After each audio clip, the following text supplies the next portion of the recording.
received an agenda, you'll see the listed officers that show the vice chairs and the secretary. I am welcoming everyone to Community Board 2.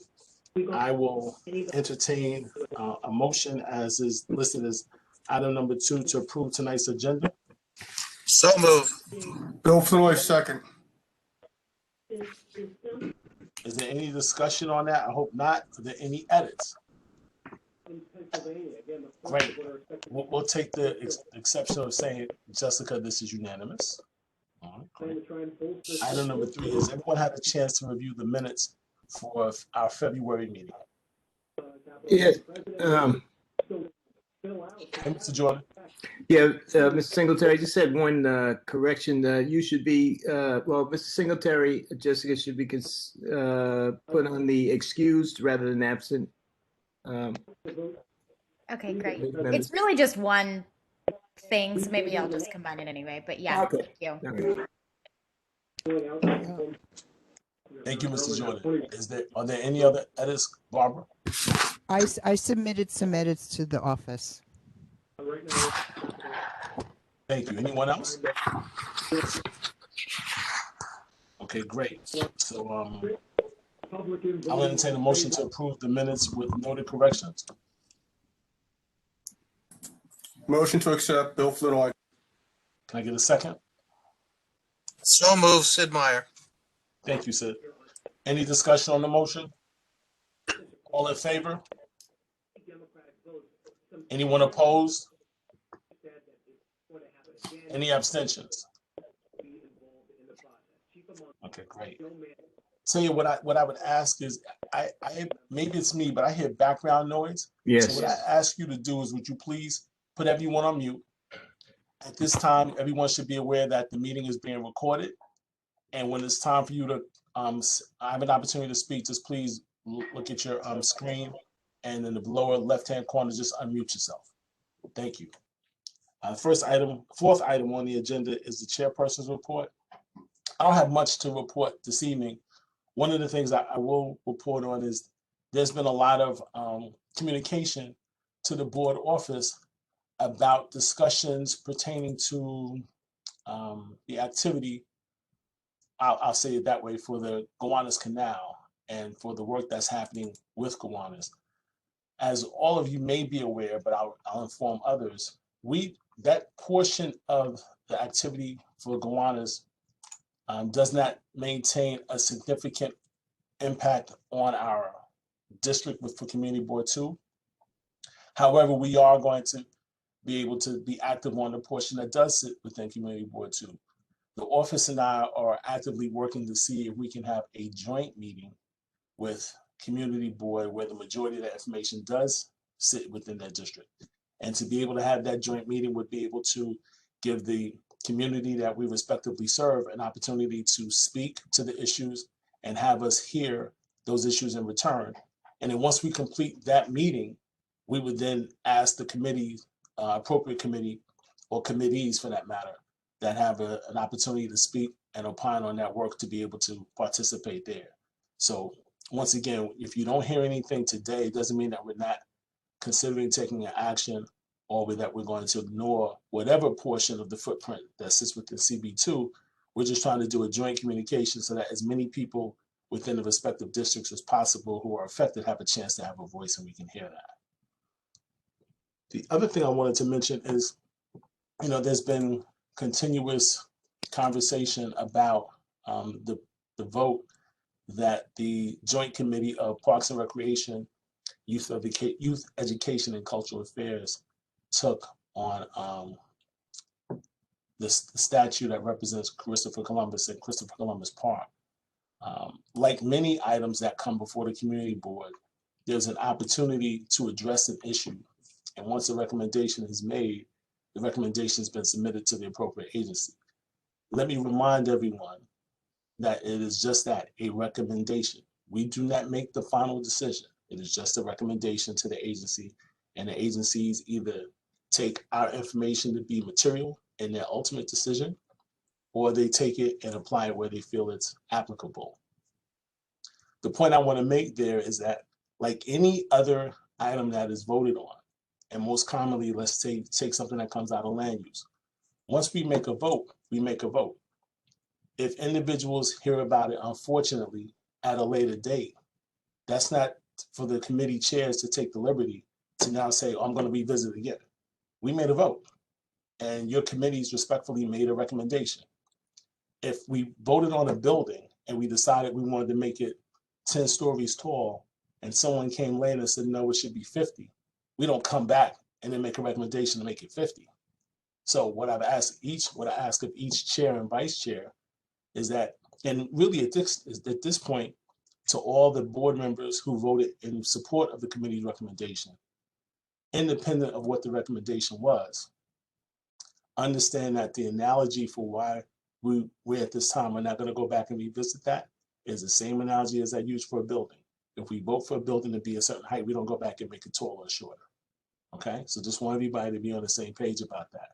Let me just stop for a minute and see with the two items I just addressed, if board members only, have any questions for me.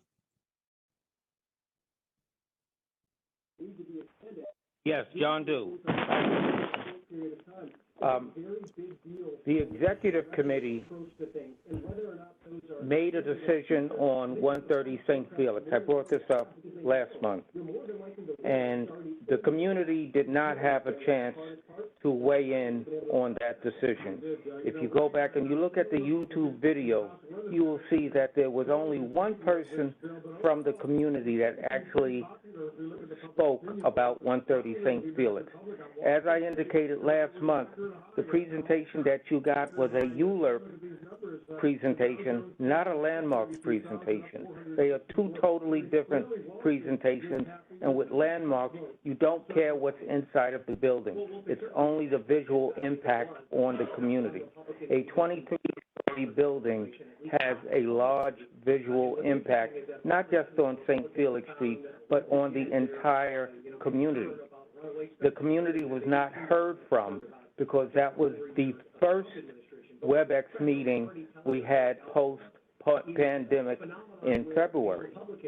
So I know the community board is now saying they can't go back, but where we clearly left out the community that is going to be impacted by that 23-story building and the recommendation that the community board submitted to Landmark did not at all address any community concerns, I think that's an issue that we have to talk about.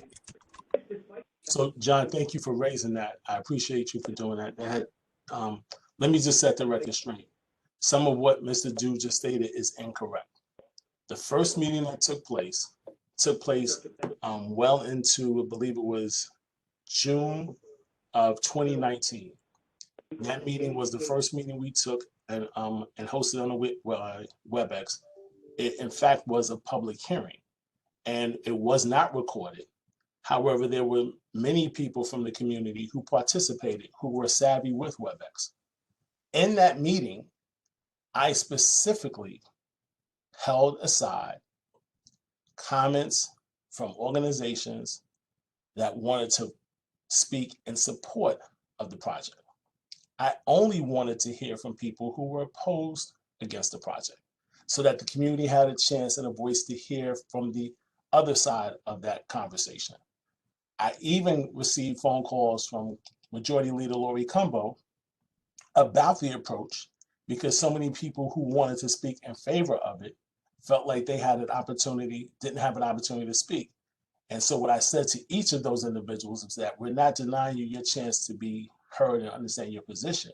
But given that it was the first time we were doing the WebEx, and it was a lengthy meeting, we asked everyone to submit their comments to the office, and we received several letters in support that went to the office. Additionally, it was the recommendation of CB2 to the developer to listen closely and take good notes and continue to engage with the community about what was stated and those who were against the project. And so I wish we would, at this point, stop saying that the community was not heard from, because that is not true. And additionally, we also need to continue to understand that the process is still underway. No final decision has been made about 130 St. Felix. So conversations are still underway. the community had an opportunity to speak then. The community will have further opportunities to be heard from. Now, whether people are confused about how that process is taking place, that's a fair point. There's no issue there. Was it an opportunity where not as many people had an opportunity to participate because it was the first time we were on WebEx? That's a fair statement. More to come. Other items will be addressed, and we will continue to make sure that our community is heard from. Anybody else with a question of the items I covered in my chairperson's report? I have a question about 130 St. Felix now. All right, wait, stop. Let me hold on 1 second. I do not want to spend all night talking about 130 St. Felix. However, because it was not part of my report, but out of respect to Mr. Dew being a longstanding member, I allowed that conversation to take place. But Ms. Blount, I think you had a comment you wanted to make, so I'm going to allow you to have that conversation as well. Absolutely. I know the public hearing that you're talking about just completely slipped. I didn't even know existed. So I know it didn't happen in committee. So Right. I'm a little confused about when did this public hearing happen and where was it at the executive boards? I don't know what happened. So if back in March, wow, a year, almost a year to the date, man, time flies. We were actually dealing with the very first fallout of COVID. And so we had our last in-person meeting at the Brooklyn Academy of Music. And at that time, we introduced Taya and Gustavo. They just joined the staff. And we recognized Carol Ann for her always being thorough and the way she continues to work as the assistant district manager. We asked everyone to make abbreviated presentations because there were some action items we had to act on. And as part of the agenda, we took a motion and received unanimous support that the executive committee would act on behalf of the full board. And at that time, we wouldn't have any committee meetings because we weren't really sure how the open meeting law was going to be addressed. There were a lot of uncertainty at that time. So that meeting or the public hearing that I'm referencing took place at an executive committee meeting because as time went on and we got to June, then we did receive the authorization from the governor's office that meetings could then take place through WebEx. If those who were participating in that meeting, if you recall, it was a challenge just to get onto WebEx because there was many challenges with WebEx, although we've gotten past most of them now, but there were significant challenges there. And it took us a while to get it going. Once again, like I said again, it may have been possible that many representatives from the community were part of the meeting, and I acknowledge that. But to make the statement that the meeting didn't take place and people didn't have a chance to speak or they weren't informed is just not accurate. So that's the last comment we're going to have tonight about 130 St. Felix. I appreciate those who commented. Are there any more questions about my chairperson's report and the two items I singled out?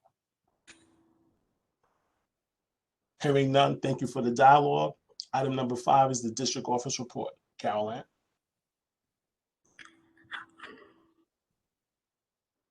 Hi, am I unmuted? Yes, you are.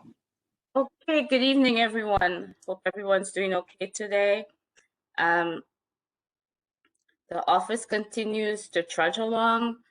And just to go off of what Chair Singletary said, we're working with 2.5 persons, but please remember that there's only one truly experienced person on staff.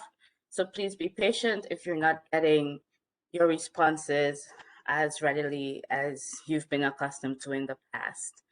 On the district meeting notes, everyone should be able to access the notes that are placed in the drive, but I just want to make mention in the district service cabinet notes, there was an issue of the truck enforcement in Clinton Hill. A meeting with DOT and PD convened by the district office resulted in some really great communication. So the officers in the precinct now actually have the truck enforcement regulations on their cell phones and are much better equipped to deal with enforcement. Also, that was startling for me to learn is that officers generally don't do truck enforcement. There's a particular unit that has to be called to come out if there are issues with enforcement. So truck enforcement is not embedded within the precincts. That's just some New York City trivia for everyone. Our newsletter content continues to go out to increasingly more people. And that's a really great thing, because as we know, we have over 100,000 people, 120,000 maybe in our district. And our total subscribers as of last week was 2,000, just over 2,000. Please, if you know anyone who you forward things to, advise them to sign up, because it's a much more efficient way for them to get their information rather being dependent on you to forward that information. Constituent inquiries. There's a lot of stuff going on. Some of it keeps recurring, but most of it is being resolved. Might take 2, 3, or 4 emails. I'm proud to say that we have been able to resolve a couple of things that were years sitting at an agency's, on somebody in a different agency's desk. One of those items being a broken catch basin coming off the BQE. DOT and DEP are the responsible agencies. After a little bit of pushing, they're now working to resolve that actively. So we'll take up on that issue. Couple of noise complaints. And those can be a little difficult to resolve because enforcement sort of depends on being there at the time. And that is mostly it for us for this month. Is there any questions?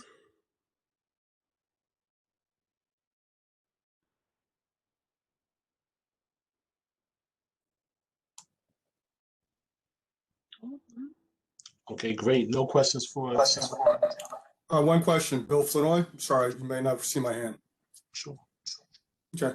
I was just wondering, how are we doing with the communications for basically for the different social media? Taya, would you like to respond? Taya heads up that effort. I'll leave it to Chair Singletary if you want to address this during meeting time. I have no additions other than what was noted in the office report. All of the accounts have soft launched. We continue to follow the board's preferences of curating versus creating. The timing is a bit unfortunate because, of course, the social media launches were approved at the exact same time that we lost a full-time staff member. So I can assure the board that it is not taking up too much staff time right now.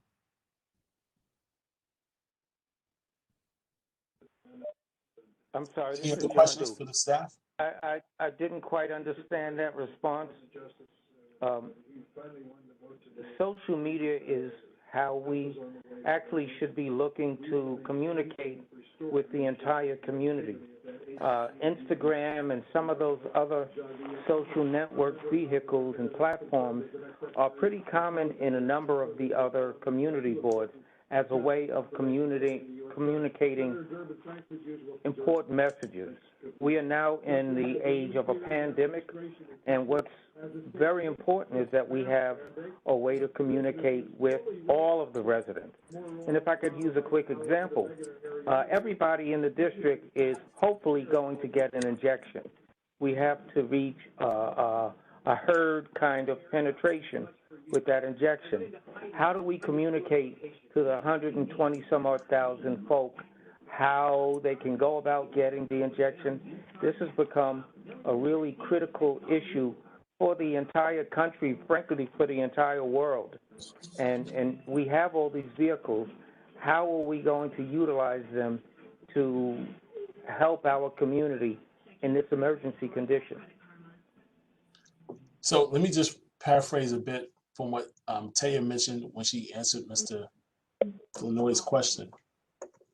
The issue is not one of whether or not we support or agree with multiple platforms for how we communicate outside of just email. The issue is a little bit of twofold. One, the infrastructure and the technology itself, and then the resources and the bandwidth to address that, and everything else that comes into the office as all of the members are working remotely because there's no one actively in the office. And then two, as Carolyn stated, having being the senior member of the group through experience, not necessarily by age. That's where some of the challenges come in. Today, we continue to give out the information in the same format as we always have, but we're looking to enhance it to the point that you made, John, about using other platforms. There's no objection to that. It's just taking a little more time to get there, but we are going to get there. We have the infrastructure laid out, so we have the proper accounts for all of the platforms. It's just the opportunity to get a process together where it's streamlined, because one of the things we want to manage against, and the committee, the ad hoc committee that was put together to help manage this, we all agree that we don't want different information on different platforms. We want to make sure that it's consistent throughout all the platforms.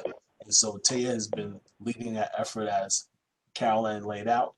And I think in short order, you'll start to see some of the benefits from that. But keep in mind, too, there are certain approvals and certain levels of authorization that you need to get from the agencies that manage these respective platforms. And that's not always readily available, and that's not always with the quickest turnaround time that we'd like. So there have been some challenges, maybe not commonly shared with the board, but we are working through that.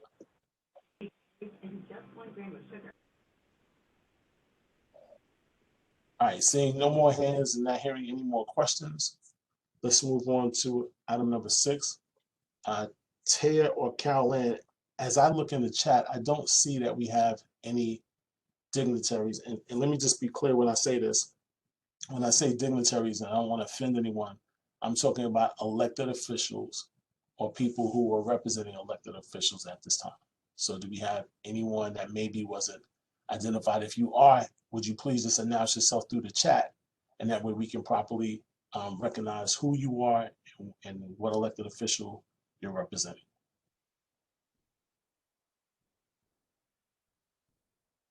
Michael, how are you? The floor is yours.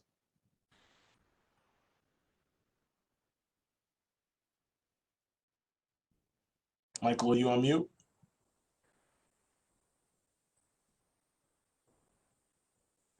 Michael, perhaps you're on mute. Would you like to say something?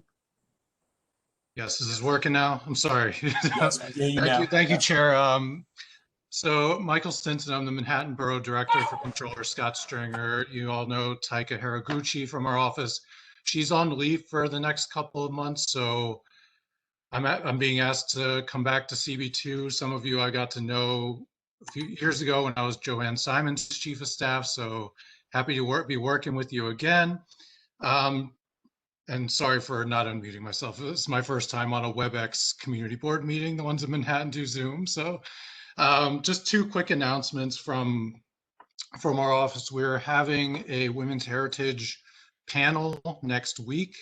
It's going to be on, let's see here, Tuesday, March 16th. It's going to be on Zoom and Facebook Live. I will drop the link in the chat if you'd like to RSVP. But we have a great panel. The topic is the crisis of care, work, family, and caregiving in COVID era New York. And then later on this month, we have the first of our several MWB University workshops. And these are opportunities to network and just learn about how to do business with the city. And we do a different workshop every couple months, different topics. Please share widely with the small businesses in your communities. We'd love to have as many as possible. I'll also drop the link to that, but our first one is March 23rd from 11 a.m. till 12:30, and the topic is how to prepare for credit and capital even in a pandemic. So I'll leave it at that. I don't want to take up too much of your time, and I'll also drop my information in the chat. Please feel free to reach out to our office anytime. my phone is on 24/7. So I look forward to working with you over the next few months. Thank you, Chair. Michael, it's good to see you again. Don't worry about being late to Hollywood Squares. You were able to give your information. We appreciate it. So thank you. Next, we have Edward from the mayor's office.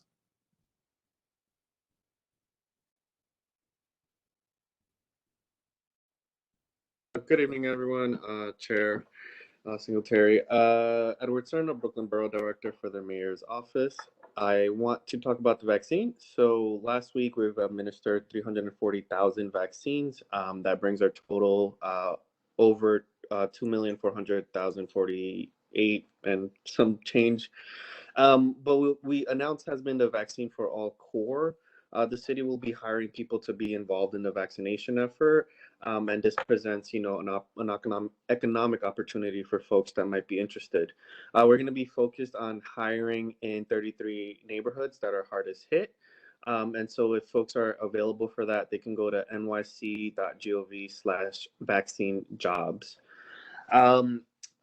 The mayor today spoke about variants, and he said that what we're not seeing in New York City right now is variants to the COVID-19 that are more deadly or like vaccine resistance, and we're not seeing some of the really bad ones, but we are seeing some variants that are more infectious. But we have the strategies in place that sort of brought us to this place, which is the core 4: washing your hands, wearing a mask, maintaining social distancing, and staying home if you have symptoms. Also, we announced that on March 14th, which is the day that is the first known COVID death in our city.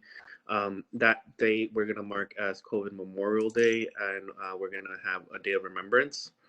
And so the city is taking photos of loved ones for the ceremony, and then we're going to have the actual memorial on Sunday at 7:45 p.m. So if folks are interested in submitting the photo of a loved one, you can go to nyc.gov/COVID memorial, and you'll be able to submit the photo there. So I think I'll leave it at that. As always, you can reach me at ecerna@cityhall.nyc.gov. Thank you very much, everyone, and stay safe. Thank you, Edward. We have Greer from Senator Kavanagh's office.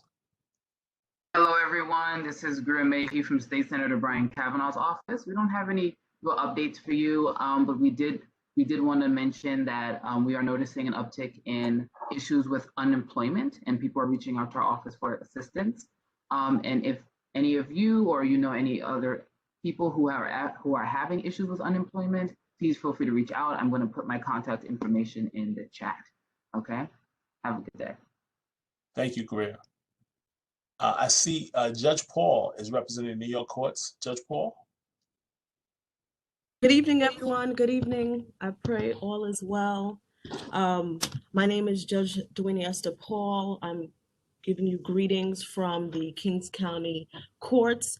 I can tell you that we are up and running. At some point, we were trying to open up to see if we could resume jury trials, but because the numbers started going up again, we refrained from doing that. Right now, if you do have a case that's on the calendar, you would be getting a notice for a new date. If you have an attorney, you can, and both sides have an attorney, you can reach out to the attorneys. We are doing conferences virtually. If you need to file a new action, you can file a new action either electronically or coming down to the courthouse. And the idea is that you will not have to physically return to the courthouse after the initial filing. That is our goal. And so ultimately, if you are someone who does not have access to appear virtually, we're allowing people to appear by phone. If you cannot appear virtually or by phone, you can physically come into the courthouse. There's a floor that's designated with a court officer and a clerk and a big monitor, and the judges are sitting in a different location in the building. We're either in our chambers or perhaps in a courtroom, but the litigant is in a different room where we have the virtual capabilities available to them. I can give you contact information for any of the courts that you have questions about. I'll add it to the chat. I'll also tell you just quickly, the number is 503-0447. And the website is nycourts.gov. I'll add that to the chat. There's also free legal assistance that you can get access to on the internet. I'll provide that information to you. It's called lawhelpny.org. And what you can do is when you go to that website, you can add in your location and the area of law that you need assistance with, and it will provide you with either nonprofit organizations or different entities like Brooklyn Legal Services who can provide you with legal assistance. So stay well, everyone, and safe. And we all look forward to a time when we can be physically together again. Thank you. Thank you for that update. That was really helpful. We appreciate you joining tonight's meeting, and you always have an invitation to return. Next on my list here, I have Ms. Bello from Joanne Simon's office. Hello, everybody. Glad to be here tonight. First of all, I want to say Happy Women's Month. We celebrate all the accomplishments of incredible women, as we recognize that there's still a lot of work that needs to be done to achieve true equity.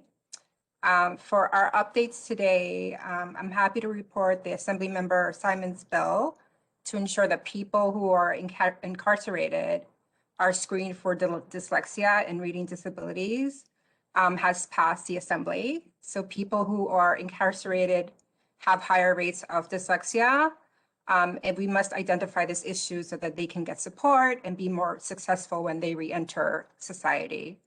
And we know that this is not just a criminal justice issue, but a social justice issue as well. I also have a lot of updates regarding nursing home legislation. The Assembly began the passage of comprehensive reforms to increase the safety and protect the well-being of New York residents in nursing homes. There's a bunch of bills that they are working on, so I will drop those into the chat, as well as information on a COVID memorial that's scheduled for March 14th, which will honor the many New Yorkers who have passed away due to COVID-19.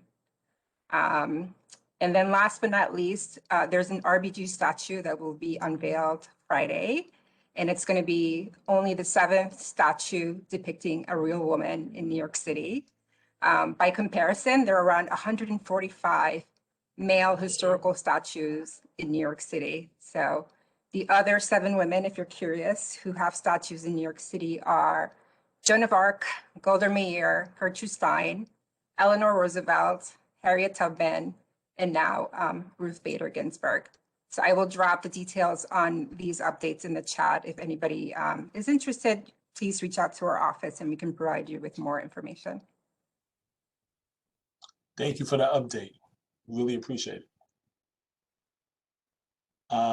Next in the chat, I see John Watkins. John Watkins. Yes, good evening.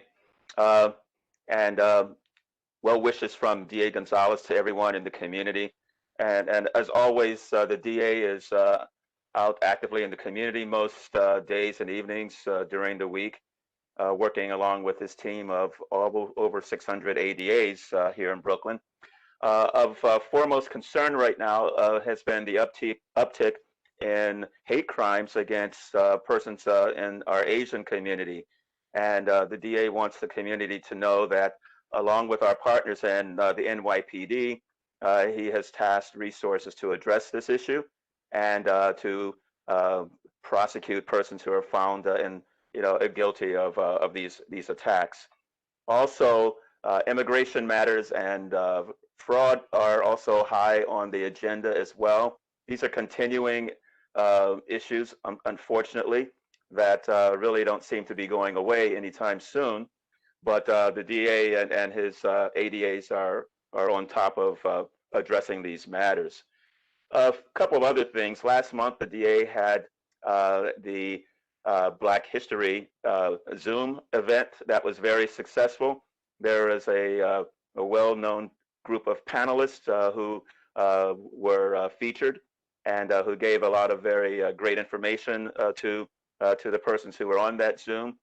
And in the same light, as course, it was just mentioned about this being Women's Month, Women's History Month, and the DA will be having a Zoom event later this month, probably the last week of March, and information on that will be on our website, but I will also forward it to the CB2 office so that it can be posted on the website.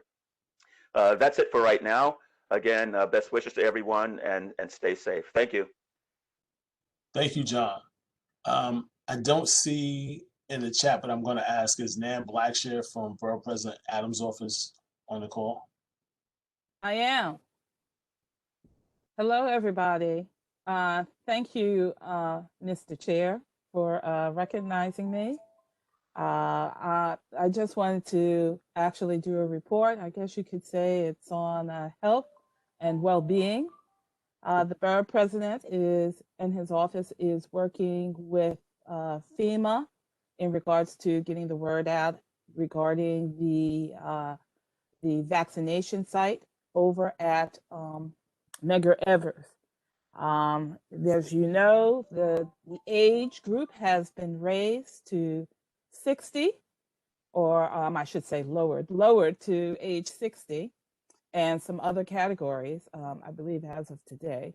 So if anybody is interested in that additional information in regards to the FEMA site, I'd be very happy to send that to Community Board 2 later on this evening. And from time to time, other organizations, hospitals, clinics, health organizations would reach out to us regarding seeking help in terms of outreach to the community to make sure that people are receiving their vaccinations. So please stay in touch with our office and our website. There may be some things that might come up on our website in the coming days. The Borough President just recently put out a report. It is called the New Agrarian Economy Report. He released this. I've just put it in the chat. And basically, the report is about how the community, how leaders and advocates can work together in concert in regards to expanding urban agricultural opportunities across the 5 boroughs, with priority given to historically underserved community. It recommends focus on clearing hurdles, regulatory and otherwise, to establishing and growing urban farms, expand hands-on educational opportunities for students, and reimagining existing infrastructure so that a city-owned land to make it greener, promoting environmental preservation measures, and investing in workforce development for the urban agricultural sector. So when you have a chance, please check that out. Today at 1, we had our Wellness Wednesday, which is held every Wednesday at the same time. Please check it out on our website. Today, we did a presentation in conjunction with the Alzheimer's Association and PSS on caregiving, particularly for those who suffer from dementia and Alzheimer's. Even though you may have missed this and past Wellness Wednesdays, you feel free to go to our One Brooklyn YouTube channel to check it out in regards to all of the other webinars. But if you want to sign up, please check out the calendar for the future events. Go to our website at brooklyn-usa.org. I just want to say that with the uptick in hate crimes directed at the Asian community, the Borough President was involved, attended, and spoke at the Asian Federation's rally, which was not too long ago. And prior to that point, pre-pandemic, and you've heard me make announcements in previous times, we've been doing the Breaking Bread Building Bonds initiative. We have several partners in regards to this initiative where we have dinners of 10 to 12 people of various backgrounds sit together and discuss their differences and the commonalities. And I'm happy to say some of the CB2 members have participated, but I don't know if you realize that one of our partners is the Chinese American Planning Council's Project Reach, which does a lot of work in terms of anti-racism and holding classes and so forth. So if you're interested, please check out a website and sign up. It's a wonderful opportunity. Actually, we're getting ready to have a training class for hosts tomorrow. If you're interested, please send me an email. I will put my contact information in the chat. And last, on the health perspective, the borough president has been asking City Hall for information on particularly data in regards to the underserved communities and people of color regarding how many are being vaccinated. He is looking for this stats, has asked for it, I believe, since January, and is now exploring with a partner the possibility of putting in a FOIL request. So these are some of the things, and possibly more, that our office is doing, but I only got 2 minutes, which I'm well beyond. So I just want to say to everyone, thank you for listening, and have a great St. Patrick's Day. Thank you, Nan. I think that concludes the list of elected officials for tonight. So thank you all for reporting. Moving on to agenda item number 7, committees for action. First up, we have Mr. Jordan, Finance and Personnel Committee. Thank you, Mr. Chair. Hi, everybody. My name's Leonard Jordan. I'm the first Vice Chair, Community Board 2, and Chairman of the Finance and Personnel Committee. The committee met on February 25th, and as according to our bylaws, we usually submit a budget for other than personal services to the full board for their approval. Actually, so I'll just go through it. I think everybody might have a copy of this. The information that we got from OMB, the Office of Management and Budget, was that budget for this year was $7,856. So I just like you to take into consideration, I'm going to go through the line items briefly, but take into consideration that for most of those line items, for most of the object codes, we can do budget modifications to transfer money back and forth depending on where there's a need for it. Okay, so the committee didn't make a lot of changes. We made one addition to cover the Zoom account. So I'll just go through it briefly. So for office supplies, and actually that amount is certainly not what we would spend in office supplies, $1,476. But we left it there because we'd probably be transferring some of that out so that number would be closer to $500 or maybe a little, yeah, about $500. But we left it, that line item, that object code there. Printing supplies, which is toner and ink, for the copier, $452. The storehouse is something that we always, they always budget us that was supposed to be things that we buy from DCAS, from the storehouse. Actually, most of the time we actually transfer that money to some other object code. Food and forage is for water, all right, and that's all it's for. It's a yearly charge for the water service that we have in the office. Postage, we did not designate anything for postage, mainly because we don't use a whole lot of we don't utilize any postage whatsoever, or very minimal if we do. And right now we do have a surplus that's been carried over for a number of years. Matter of fact, about $3,686. And on the meter itself, we have $428. So we certainly don't need to budget anything for postage. Data processing supplies were any software purchases that we might need, and we left $400 in there. Subscriptions were just magazines and newspapers or things that might be needed by the either by the chair or one of the committee members or also the office staff of $150. We have not really ever utilized that. So that can also be transferred to other object codes. The phone and cable, $1,996 actually for our phone service. In addition, what I found out just recently, actually that amount is going to be higher.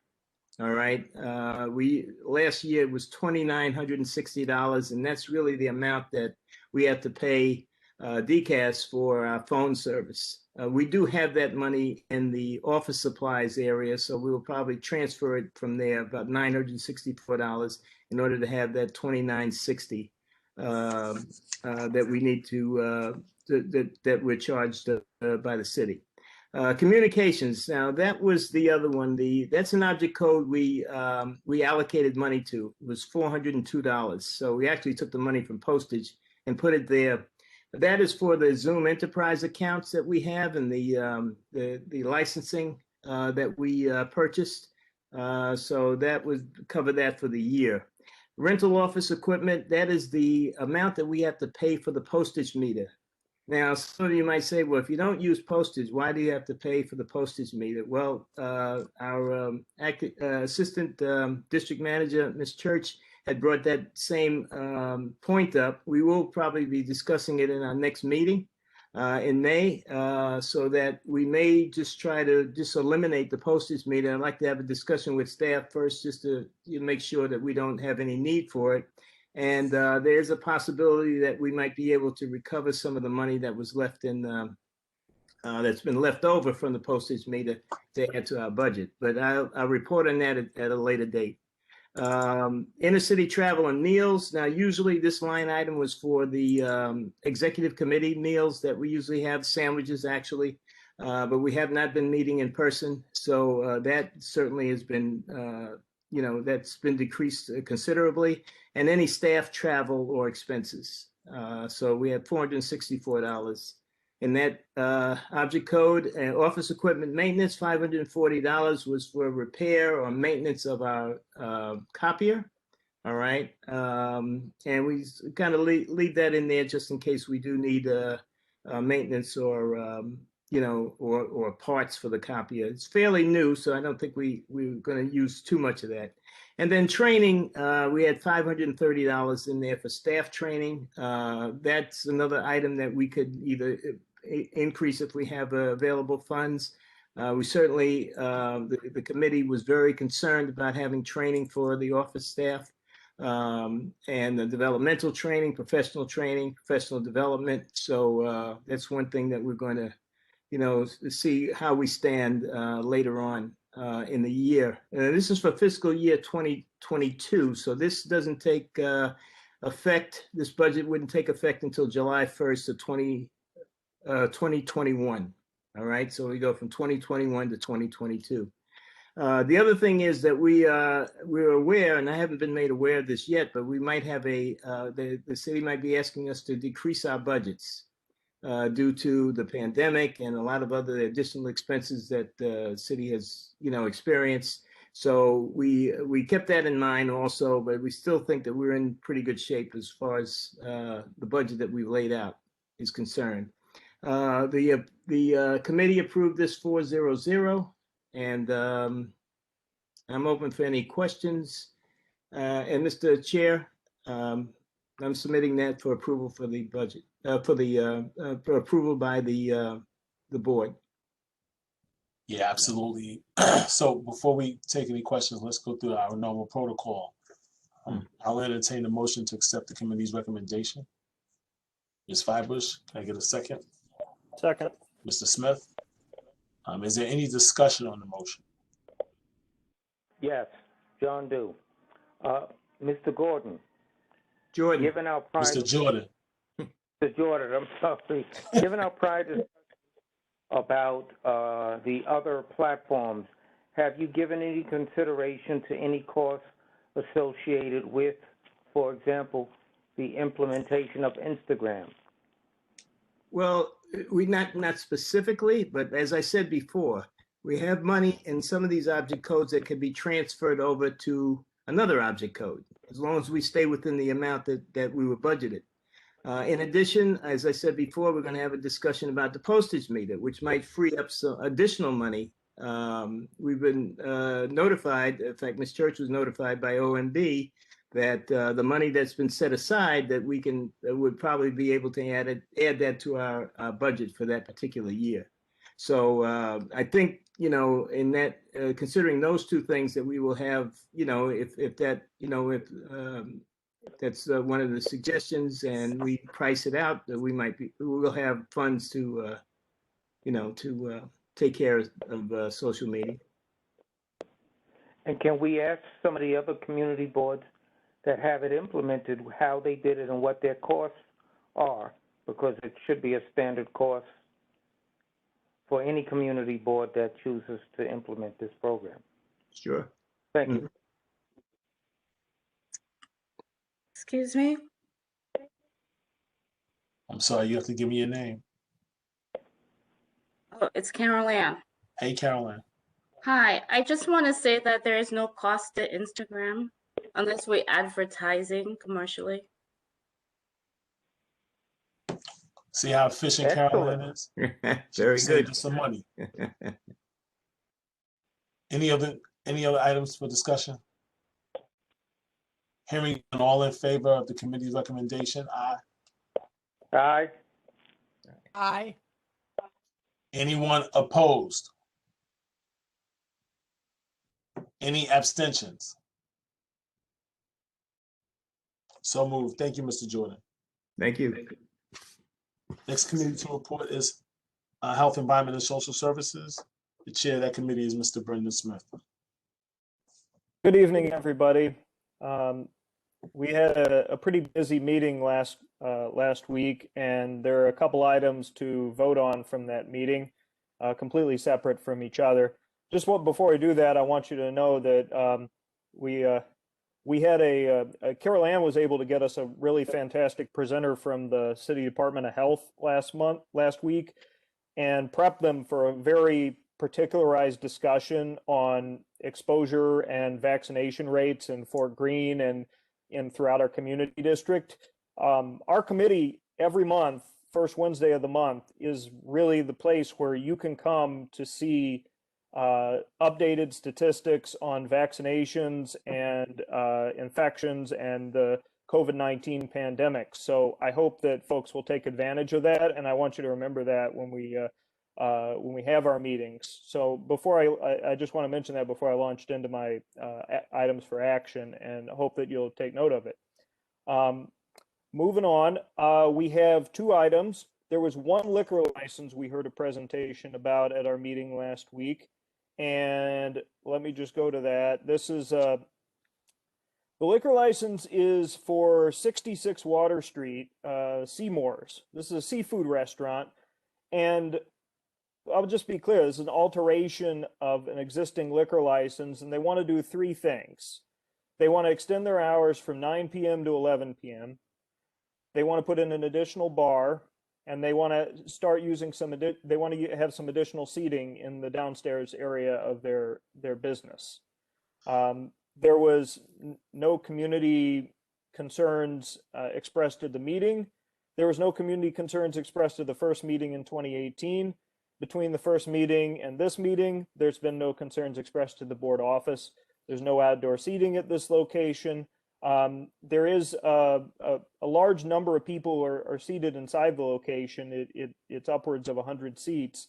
But upon hearing the application, the extent of it being an alteration, the hours being closing they're going to continue closing the upstairs part of their establishment at 9 p.m.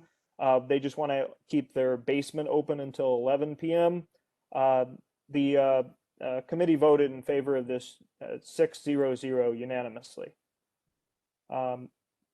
So I think, Mr. Chair, would we want to take these votes separately, given that we have one is for a liquor license, the other is for a completely separate bill? No, I think you just make your report, and okay. we'll take your report in totality unless someone calls out to do different. But okay. I'm fine with giving your report. Okay, great. So prior to our meeting last week, we were contacted by an advocacy group called Align New York about a bill that has passed the New York State Senate now, but which is pending now in the Assembly. This is called the New York Heroes Act, and the exact stamp for the bill is Assembly 2681, Senate 1034. The whole basics of this bill are to require the state health commissioner to establish standards by which employers must adopt a plan for promoting compliance with basic common sense COVID-19 precautions, the same things that we've been talking about for the past year: social distancing, wearing personal protective gear. They basically, the bill does not state specifically what those standards should be. It gives the power to the commissioner to do that, but it is basically requiring that there be standards for all employers throughout New York State to put in place for their employees, and it creates an opportunity for the state to penalize businesses that are not adopting the guidelines, as well as to allow workers to seek injunctive relief if their employer is not following the guidelines or didn't implement a plan themselves. So I think when you think about this legislation, and when our committee thought about it, we looked at the fact that it would support workers' protection and that it seemed to be very common sense in nature. You want to think about, this is a bill that's going to make it mandatory to implement standards on testing protocols, work hours, social distancing, and wearing personal protective equipment in the workplace. It doesn't say what those standards are, it just is requiring that there be standards. Hearing that, discussing it, our committee voted 7-0 and 1 abstention in favor of supporting this bill. So happy to take any questions, but that's my presentation. So, Mr. Smith, thank you for your report. I'll entertain a motion to accept the committee's recommendations. Mr. Jordan? So moved. Irene Janner, second. Second, Ms. Janner. Is there any discussion on either of the recommendations? Ms. Zelig-Ringer? Thank you, Mr. Chairman. I'm surprised that this act is necessary, that's not already in place. And why is it called the HERO Act?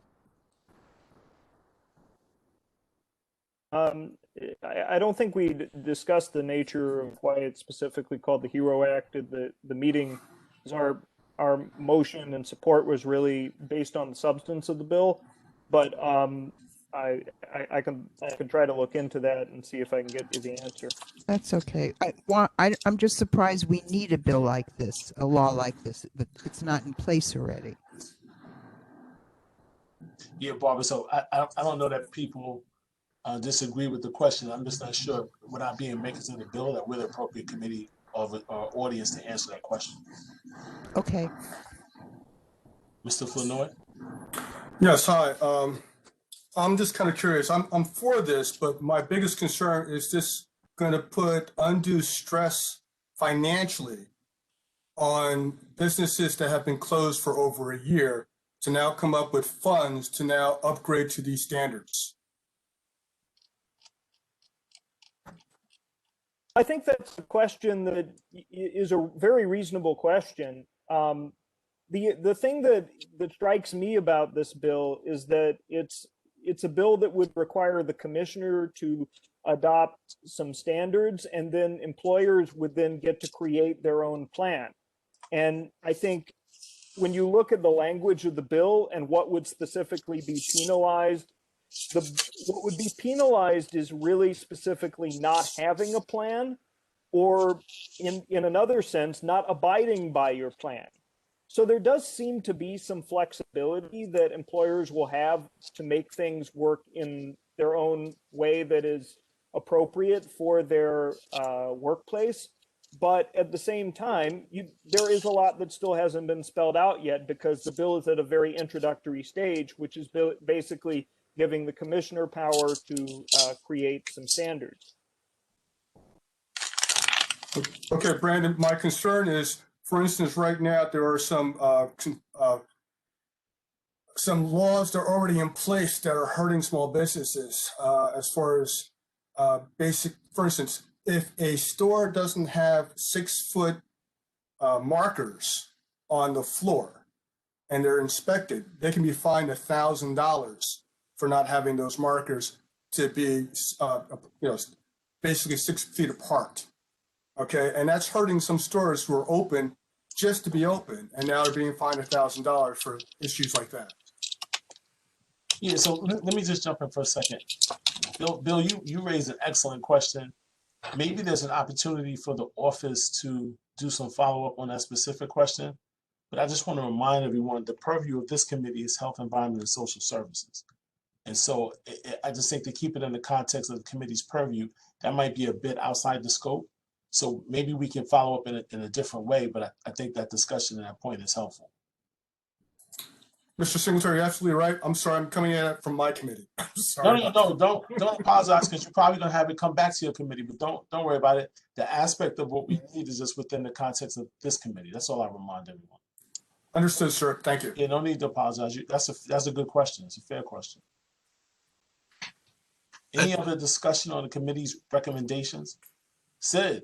Do we normally take positions on legislation that's pending up in Albany? I mean, there's lots of legislation pending. I mean, it's rare, relatively rare that we take positions on pending legislation. Well, I did my research on this one. What's rare is the fact that it's come before the community board. Not that we don't take a position. We don't usually get people coming to us asking for us to provide a letter of recommendation or support. That's the rare aspect of it. But since it's before us, we decided that, if there was an opportunity to provide support through a letter of recommendation, we would. Can you split the vote up on this one into two parts? Not put the liquor license and this together. I think they should be separate votes. So being the attorney that you are, the recommendation was for both, and it was second and moved. This is just a discussion on it. Well, I move that they be split. I move to amend the motion to split the vote. There you go. That's the language I was looking for. Can I get a second on that motion? Okay. Second. All right, great. So now let me do this all over. I'm sorry. Is there any discussion on the motion? And remember, the motion is specifically to split the vote. That's the motion that's pending. Right. So is there any discussion on Mr. Meyer's motion to split the vote? Hearing none, all in favor?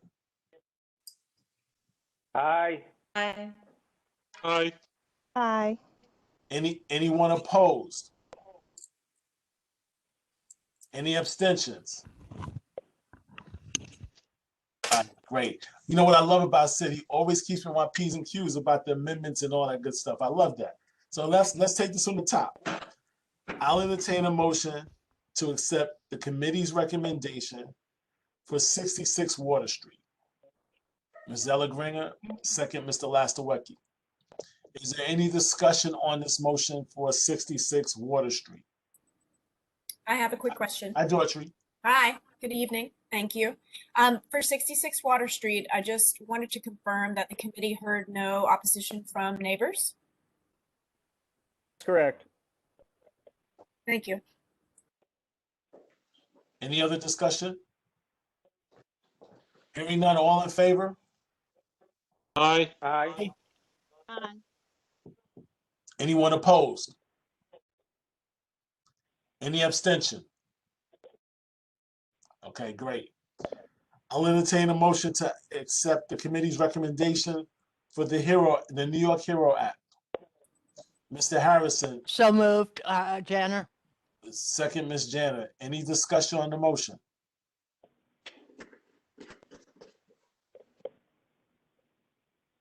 I'm gonna say that one more time. Any discussion on the motion? I have a question, Mr. Singletary. Was there any conversation about enforcement of the requirements being imposed on businesses? So at the committee, we didn't speak about it, but the text of the bill is very specific about how this would be enforced, specifically according to the version that passed the Senate. The commissioner would have the power to enforce the bill. Would have the ability to enforce the instance of an employer who did not come up with a plan in the one respect, and then in the other respect, reports that are coming in about employers who created a plan and then are not adhering to the plan that they created. So the penalties start at, I believe, $50 a day, and they get up into the thousands if you, for people who have been for employers who've been repeatedly violating. Separate from that, there is a civil remedy that, at least in the Senate version of the bill, where an employee could seek injunctive relief, not a penalty, but a civil remedy. They could get an injunction, basically get a court to tell the employer, you need to put in a plan at your workplace, or stop not complying with the plan that you implemented. So there's those two sort of prongs to it. Thanks, very helpful. Any other discussion on the motion? If I can just add, I have a question. Go ahead, Barbara. Oh, thank you. Who's asking for this letter of support? So as I indicated before, it is a advocacy group known as Align New York, who contacted the community board a few days before our meeting. Okay, thank you. You know, and I think employers have enough to have to deal with. The city has enforcement going around. There's all sorts of enforcement going on. I don't think we need any more things on employers, frankly. Now, I realize that this was aimed a little bit at Amazon, which I'm not thrilled about, but I think that employers have enough stuff to deal with and don't need another layer of another department telling them what to do. I'm sorry, who was speaking? Just for the record. Sid Meier. Thank you, Sid. Any other discussion on the motion? This is John Dew. The City Council had a hearing on this particular item, and they agreed that while the fines are steep, that they will not be implementing any fines that would purport to put small businesses under additional financial stress and strain. We've lost a large percentage of small businesses. The city is now looking to coordinate activities with all of these agencies that get to go in and independently evaluate businesses and bring it under one umbrella. But this particular law is not, at this time, going to be enforced. Any further discussion on the motion? Hi, this is Sam Johnson. I have a question. Did the proposal have anything to do with the amount of employees each employer had?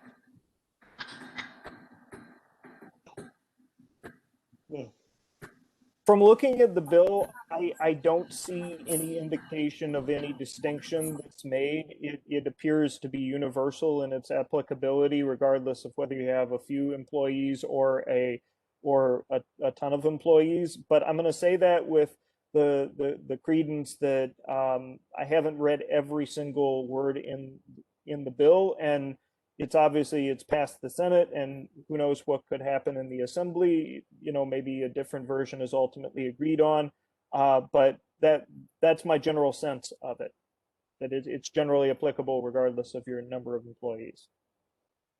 Yeah. Bill Flournoy? Go ahead, Bill.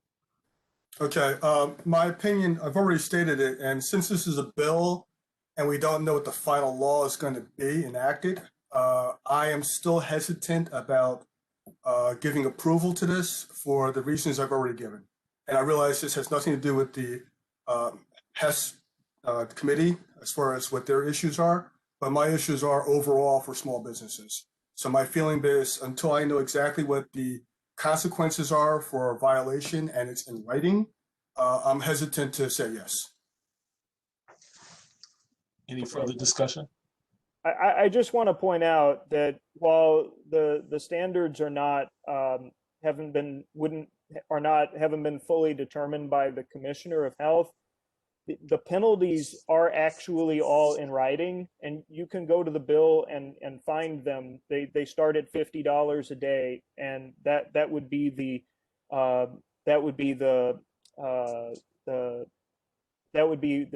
I guess the starting point.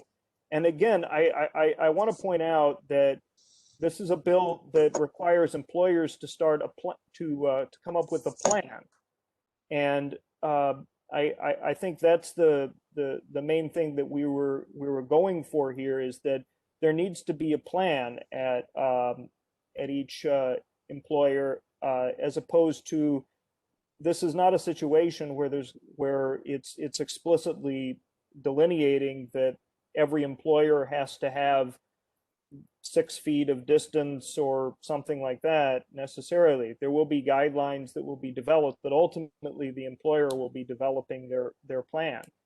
And it's the lack of a plan or the failure to abide by the plan that is the part that's going to be punishable by the commissioner, not the guidelines or the quality of your plan. That's at least how the law is worded at this point. Can I add one point, Mr. Singletary? Sure, Jessica. Just to build on what Brandon's saying, I just want to say that I think the reason we supported this as a committee and that we need to continue to support this as the board is because we're looking out for employees. We are also looking out for small businesses because, like Brandon said, this does not delineate expensive requirements of employers. They can build a plan that works for their business, but we have an obligation to protect the people who live and work in our district. And that's what this bill would do. Juliet? Hi, I work in the real estate industry and construction. So the Department of Buildings has jurisdiction, and the Department of Buildings makes construction jobs file safety plans and COVID safety plans. So here, I don't know why the appropriate regulatory agency like the Department of Labor or OSHA wouldn't be applicable in regulating industries to develop safety plans, why we need legislation in order to do that. So that's my 2 cents. Any further, Mr. Harrison? As much as it pains me to do this, John, come off mute. Oh, how about that? Now I'm unmuted. I'm unmuted. Thank you, Lenny. In response to what Juliet just said and some of our other colleagues, Bill, the bottom line is here, I get it that people don't want to crush small businesses. You couldn't get somebody who, in a very strange way, understands that so well, having run one once and having had the Herculean task of actually having to make money with doing construction. However, folks, the bottom line here, as I think the chair of the committee has pointed out, and we certainly discussed it, and it was my sort of fervent position on it when it was up for discussion, that this is a way for the government to kind of impose compliance with the kind of very basic health or safety measures that we hear, right? Social distancing, wearing masks, not congregating, so that we can, at best, as a government, have a baseline to maintain and protect people's health. There's precedence with this. I'm not going to waste the board's time, but I, for one, will always vote on health and safety over business. Thank you, Mr. Chair. Thank you. All right, so let me just say this. Hold on, let me say this. At the risk of not being repetitive, I'm going to ask that we get 2 more, if there are. You don't have to give me 2 more, but if there are 2 more comments, because I don't know if there's anything else that can be added, and definitely from people who've not already spoken. And I do not need anyone to advise me to call the question. I got this. But I'm opening up to 2 additional comments from people who've not spoken. If you have nothing to say that's repetitive. Great. Seeing none, I'm going to call the question. All in favor of the committee's recommendation? Aye. Aye. Aye. Now, Jessica, how's this going to work for you? You got this? Let me do this. It's a great question. I was sort of going to say, yeah, what were you going to say, Lenny? Go ahead. Well, I was going to say, I know we generally do roll call in a normal environment for EULA, but given that I think there's going to be a split vote here, is it helpful to do a roll call? I think so, if that's okay. Taya, do you have the list in front of you? Do you mind reading them? Thank you. I'll write it down as you're going. No problem. I'm going to read everyone alphabetically. Is that all right? That's fine. Okay. Hazra Ali, how's your vote? And please, I'm actually already having trouble. Please stay muted if you're not speaking your vote. Hazra Ali, how do you vote? No. Victor Andrews? Victor, we'll come back to you. Ernest Augustus? Mr. Augustus? All right, we'll come back. Esther Blount? No. Dr. Karstoffen? Yes. Akospo Cobb? Yes. Ronald Cohen? Yes. Juliet Cohen-Chung? Abstain. Thank you. John Dew? Yes. Lindsay Einhorn? Lindsay Einhorn? Yes. I know you're here. Okay. Betty Feibush? Abstain. Thank you. Nicholas Ferreira? Yes. Bill Flanoy? Abstain. Thank you. Doreen Gallo? I'll come back. Cheryl Gelbs? Catherine Gilman? Yes. Carlton Gordon? Mr. Gordon? John Harrison? Yes. Brian Howell? Yes. Carolyn Hubbard Kavanagh? Yes. I'm sorry, Carolyn, one more time, please. Yes. Yes. Anthony Ibelli? Irene Janner? Sam Johnson? Yes. That was a yes. Len Jordan? Yes. Apologies for the siren. Jessica Krejci? I live in Brooklyn. Jessica Krejci? Andrew Lastowetsky? Yes. Oscar Luckett? Yes. Nicole McKnight? Abstain. Clenita Medley? Yes. That's a yes for Clenita. Sydney Meyer? No. Maisha Morales? Ms. Morales is with us tonight. Yes. Yes. Okay. Latra Masso? Yes. Thank you. Santia Palachia? Yes. Denise Peterson? Yes. Meredith Phillips Almeida is excused tonight. Suzanne Quint? Abstain. Thank you. John Quint? Yes. Tanya Richardson? Ms. Richardson? Ciro Scala? Ciro Scala? Chair Singletary? Yes. Brandon Smith? Yes. Dwight Smith? Yes. Eric Spruill? Celeste Staten? Dorothea Thompson Manning? Abstain. Thank you. Jessica Thurston? Yes. Alan Washington? Kate Yearwood Young? Kate Yearwood Young? Okay, Barbara Zoller-Gringer? Abstain. And just one more round for those folks that maybe weren't able to unmute. We've got Victor Andrews, Ernest Augustus, Doreen Gallo, Cheryl Gelbs, Carlton Gordon, Tanya Richardson. No, okay.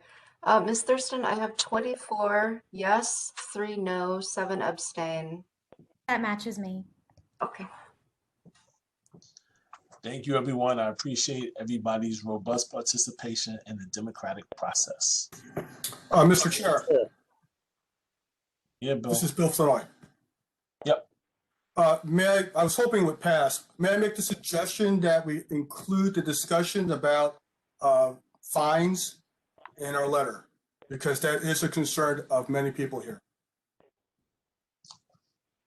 Yes. Thank you. Next item on the agenda, or let's just say next committee to report, is Youth Education and Cultural Affairs. Betty Fockbush is the chair of that committee.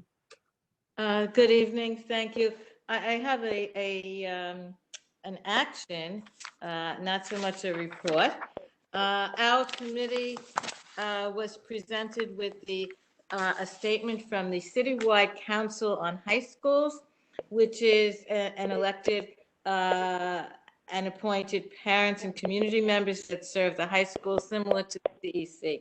At any rate, they had made a resolution to expand access to internet access for all. And this had been in the mayor's budget and in other budgets, but there doesn't seem to be enough action or efforts to implement this. So this group resolved, they made the point that thousands of students are struggling to participate meaningfully in remote learning because of technology-related reasons, such as insufficient bandwidth, unstable connections, delays in service, et cetera, So they resolved that the city should expedite the implementation of the New York Internet Master Plan and provide installation of high-speed broadband in public housing and in low-income neighborhoods, et cetera. And this is something that our committee has discussed in the past, because how can you hold students accountable to education standards, regions, mastery, et cetera, if they don't have the same tools as the other students in this remote environment? Therefore, our committee voted 8-0-0 in favor of supporting this resolution. And I also want to note that there was support from the Chancellor's Parent Advisory Committee, which is the CPAC, for this resolution. And they approved it at their February 11th meeting. Thank you, Betty. I'll entertain a motion to accept the committee's recommendation. Mr. So Harrison. moved. The second, Ms. Janner. Any discussion on the motion? Jessica? Yeah, I think this is great. Makes a ton of sense to support. So it says we're making this recommendation to the de Blasio administration. I'm just curious what form this takes. Is it to the mayor? Is it to someone on the budget team? I'm just not clear where this goes. I believe it goes to the mayor. I believe that the office will consult with the Citywide Council on High Schools, since we got this a month or two ago, to find out where it's at and take their lead in who to give this information to in the best possible way. Okay, thanks. Sure. Any further discussion on the motion? I would just like to add, this is John Dew, that the city has agreed to install internet service in every public housing project, community center immediately, whatever that word is defined by as it relates to the city. But that is something that they should be doing forthwith. Thank you.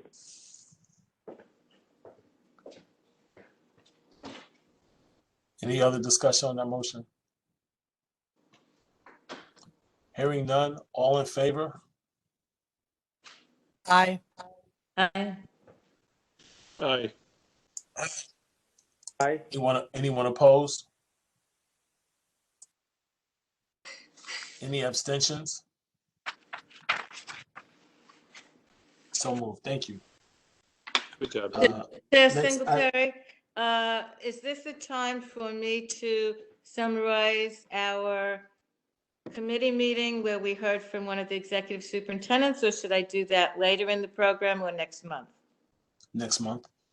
Okay, thank you.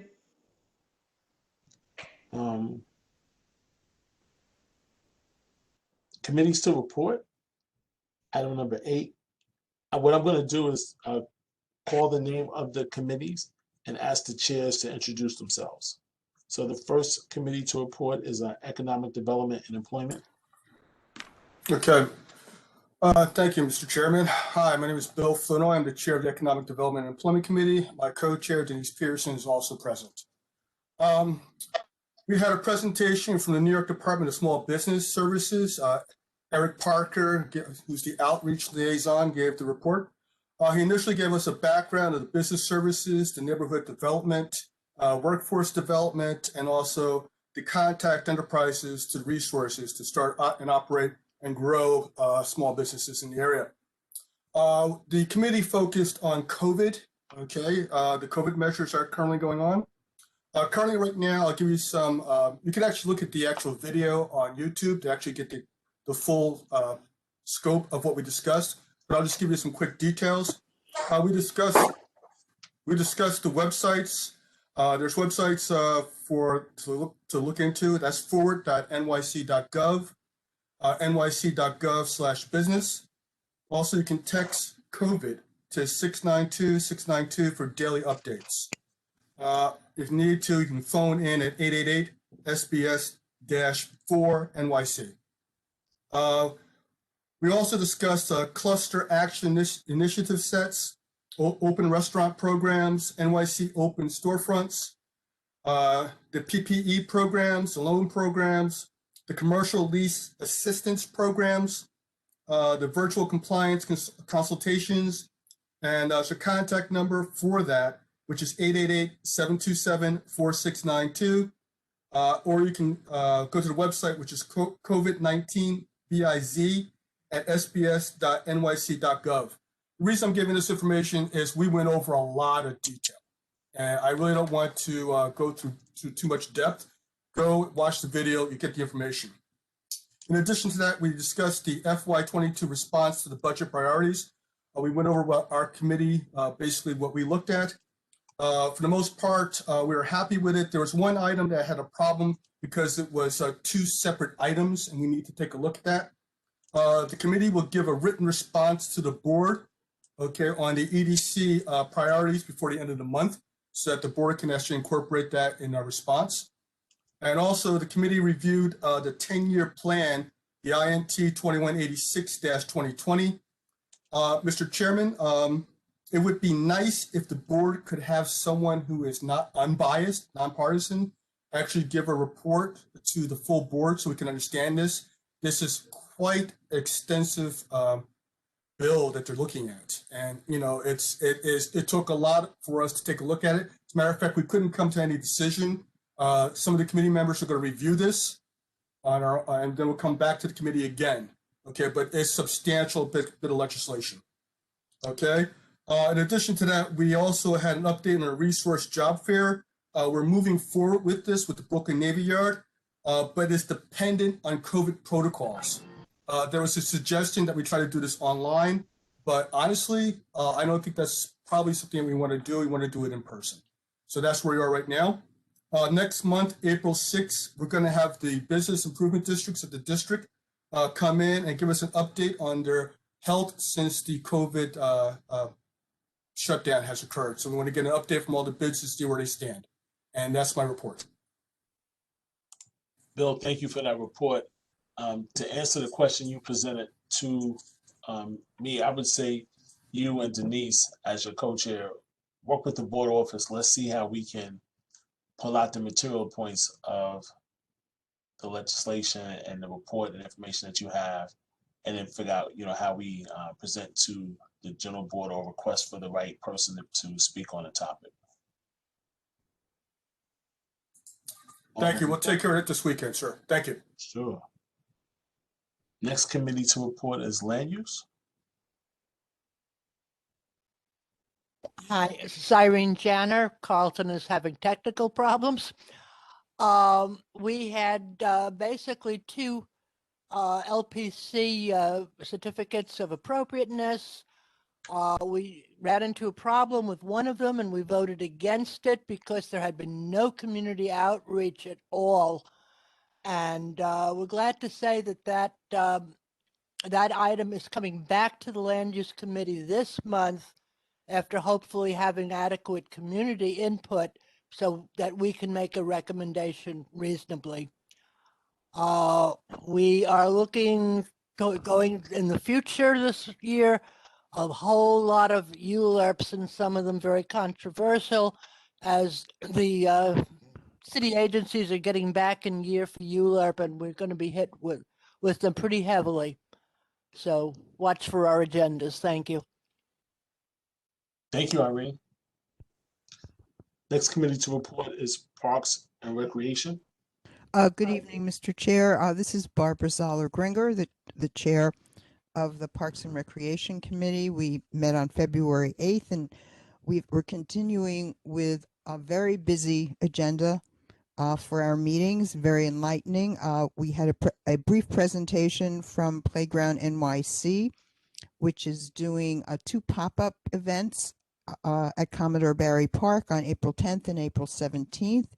And at last month's general meeting, we had a presentation from Wegmans, which is across the street from the park. And I'm delighted to say that they're very supportive of these events and are going to be contributing in their fashion to help make them a success. So keep an eye out for information about those events. They're geared to younger children, and they sound terrific. We then had a very enlightening and extensive presentation on most of the community gardens which are in the district. And our community gardens generally have very interesting foundations. We've heard there's a range of different uses, and some are just sitting, so you might say contemplative gardens. Some grow plants, some grow vegetables, flowers. At least one community garden that reported to us last year gave away food that they had grown. Some of these gardens there's at least one garden that was started as a project to help patients with certain issues, to help them. And a goodly number of gardens were established to deal with city blight, and have taken a number of years to clear the lands, develop them, and make them welcoming and functioning for the community. And they all really involve the community members and rely heavily on community support. And most of them are always looking for additional members, and you can enjoy them at variety of hours. And some of them are connected to public schools. Then we had a presentation from the New York City Parks Department Green Thumb, which supports many of these community gardens. They offer workshops. They have a steward program, and to be one of their community gardens, you have to be open to the public. I believe it's a minimum of 20 hours a week. You've got to be involved with the public, host at least 2 community events a year, make sure that the spaces are accessible, and they offer a variety of support, including all sorts of workshops, and really very supportive to these groups. Finally, we had a presentation concerning the design for the proposed kiosk at Brooklyn Borough Hall. Some of you may know that there is a kiosk there presently. There are plans to create a kiosk that is twice the size, and there were a lot of concerns about this kiosk. including the manner in which the vendor was chosen. The vendor that had the license for this property before ceded it to another company, and there were concerns about that. It is a global company, and it's called German Doner Kebabs, and we were shown the design, how concerns were about how it might impact foot traffic, and so that was the end of that presentation. And we're meeting again this coming Monday.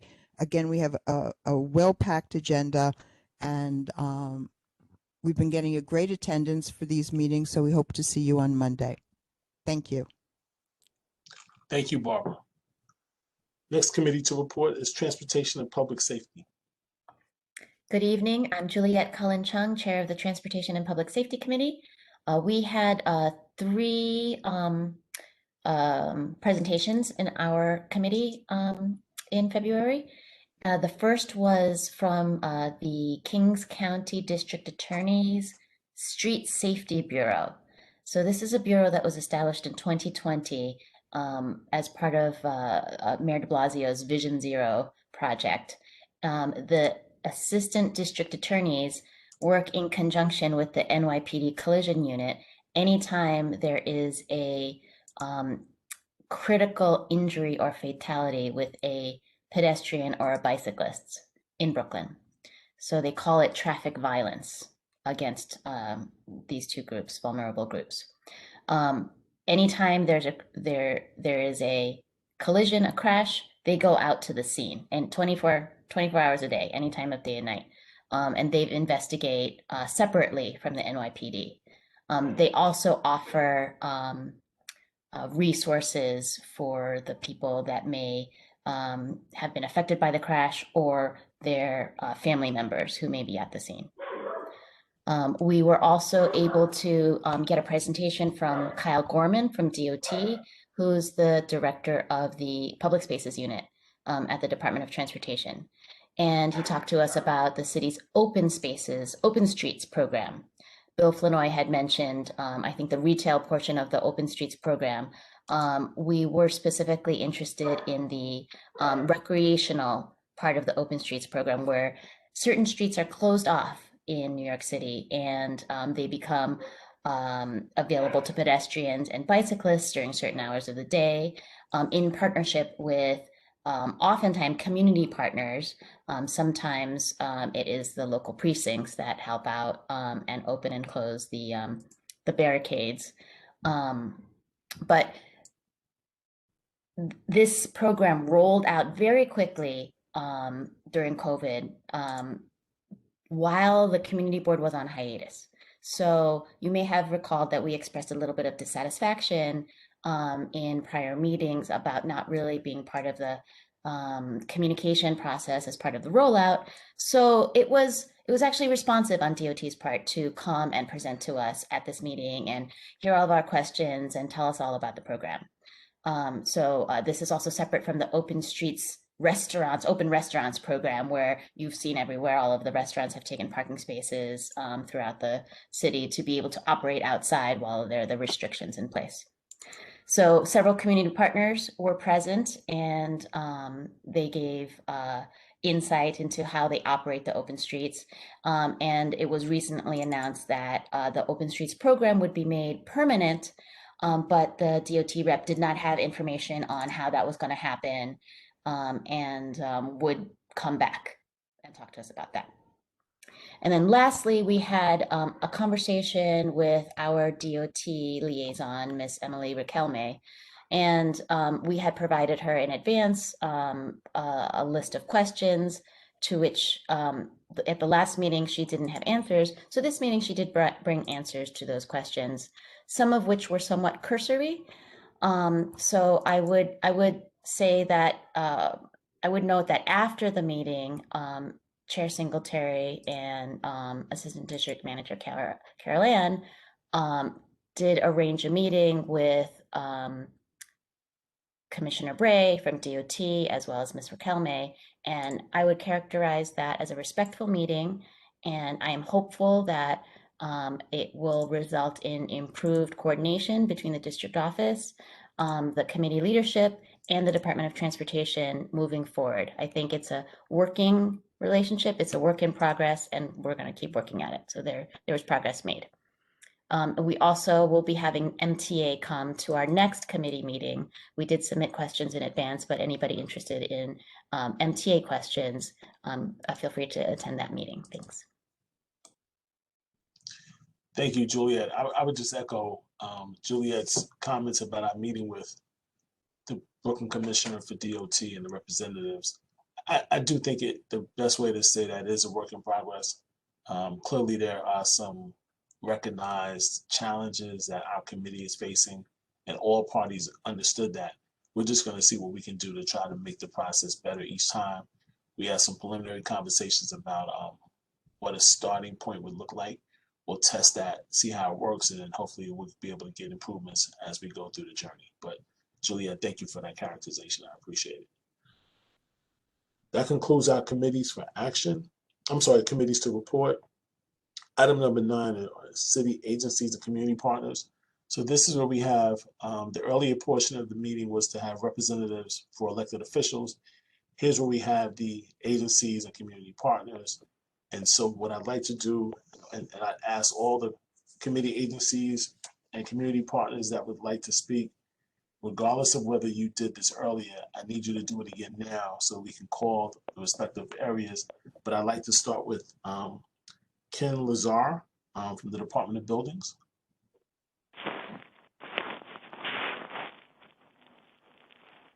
Ken, are you still on?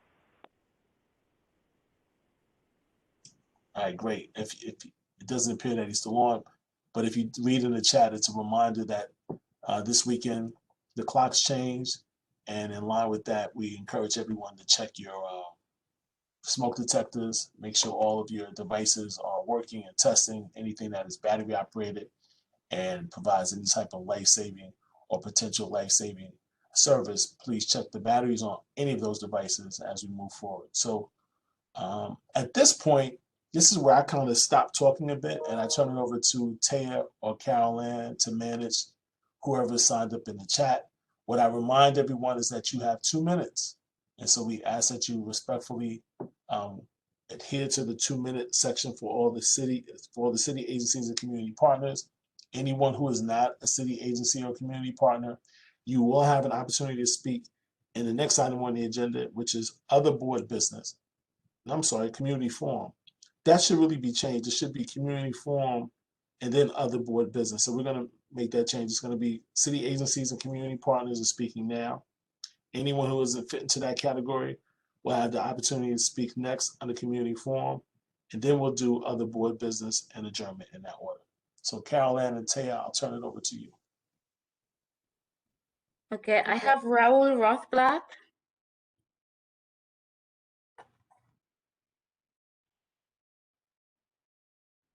Mr. Rothblatt, are you there? I'm here. Hold on. Let me turn off another sound here. Give me 1 second, please. All right. Hi, everybody.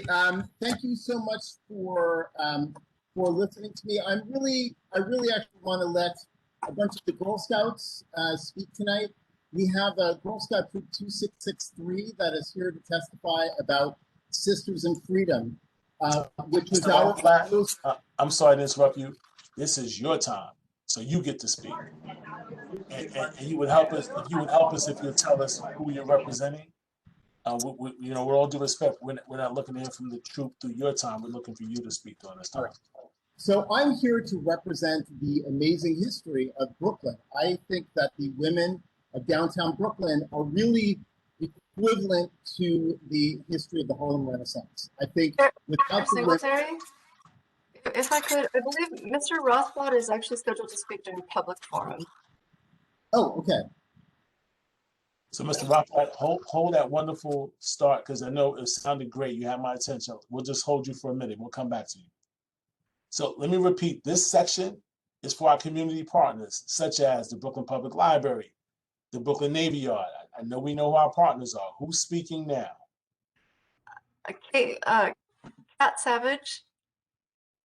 Our friends from BPL are here as always. We'd love to hear from them.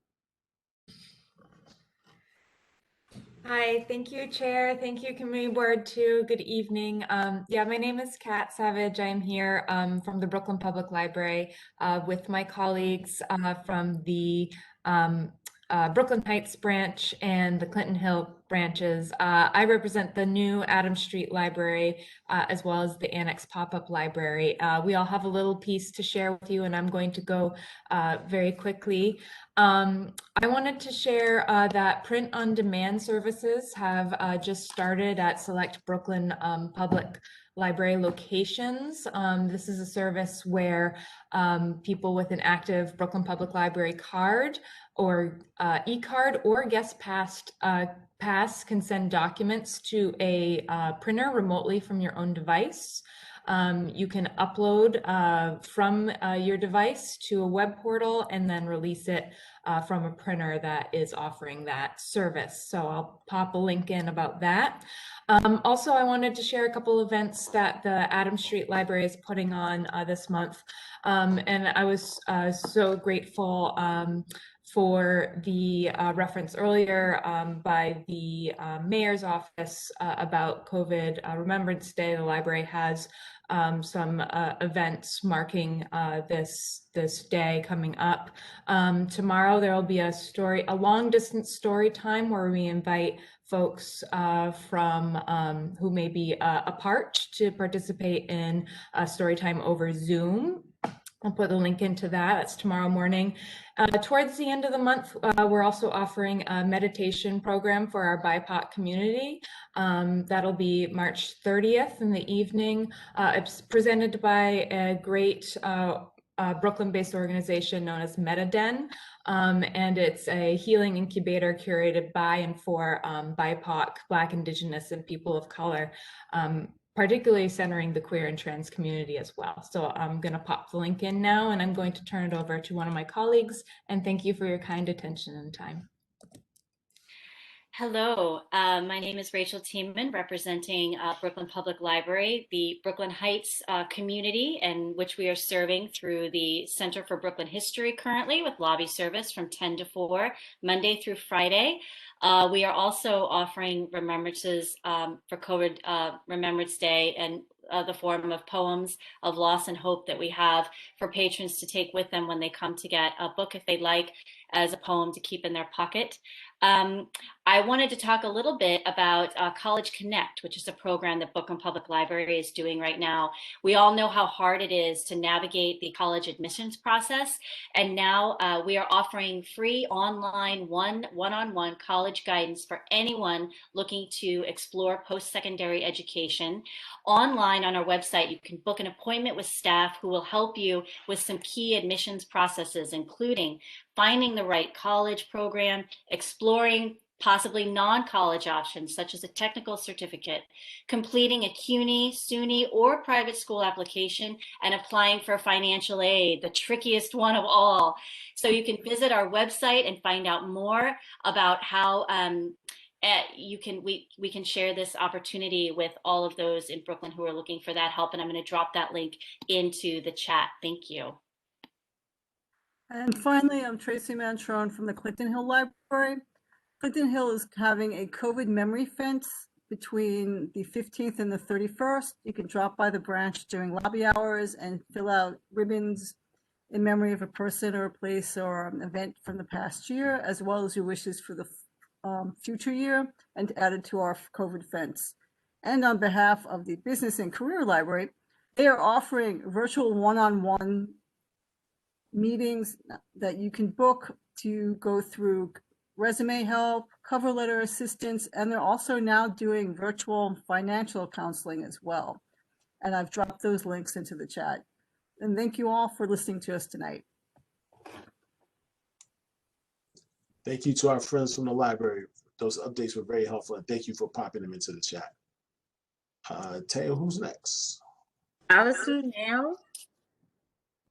Allison, Mayle. Mayle? Representing what agency? Hi. Sorry, I thought I was part of the community section, so. Yeah, so hold on for me. We didn't get there yet. It's an organization.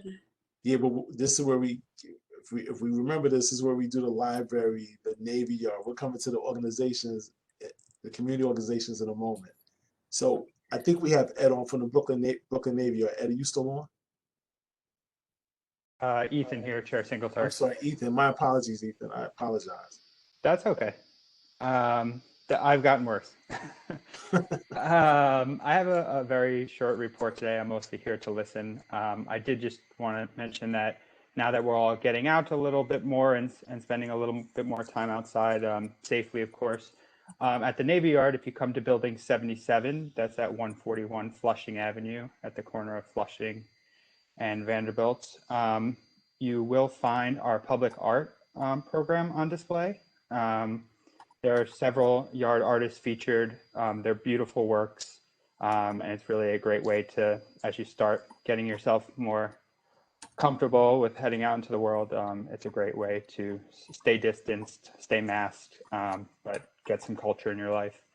And also in the lobby, in the atrium, you'll find our PPE vending machine, which features masks and hand sanitizer produced by our tenants. So those are two programs that we had to help our tenants during COVID as extra sources of income. And then I just wanted to note that we are working with Ms. Quint on cleaning up Navy Street and doing the best we can. There's going to be a camera put in very soon, and we're hoping to catch the serial dumpers who have been throwing trash there, as well as getting some mitigation measures for the smaller litterers. And finally, I just wanted to point out that I have added some books from my apartment to my background. I'm not going to get to Carolyn status or Daughtry status, but I do want to beat Bill Flournoy. So I'll be adding some more over the next few months. That's fantastic. I love that. My money's on you. Keep it up. Thanks for that. Thank you, Chair. Thank you, Community Board, too. No problem. Next is the Red Cross. Richard, are you on the line? I'm here. Good evening, everyone. I wanted to, my name is Richard Mauro, and I'm the Greater New York Red Cross Community Relations Ambassador for Community Board 2. At this moment around the country, the Red Cross is helping in 55 disaster relief operations. 51 of these operations run from the East Coast, extending into the Great Plains, as we said last month. Now they're extending down into Texas and North Dakota. There are still 4 major disaster relief operations on the California coast. Over the past 7 days in the greater New York area, we provided assistance to 101 adults, 42 children, and participated in 54 local disaster responses. Our website, redcross.org, through our free virtual training courses, can help you better protect your health and safety. Our pillowcase program is for kids 7 to 12, a fun and educative program. Our virtual CPR course is extraordinarily helpful.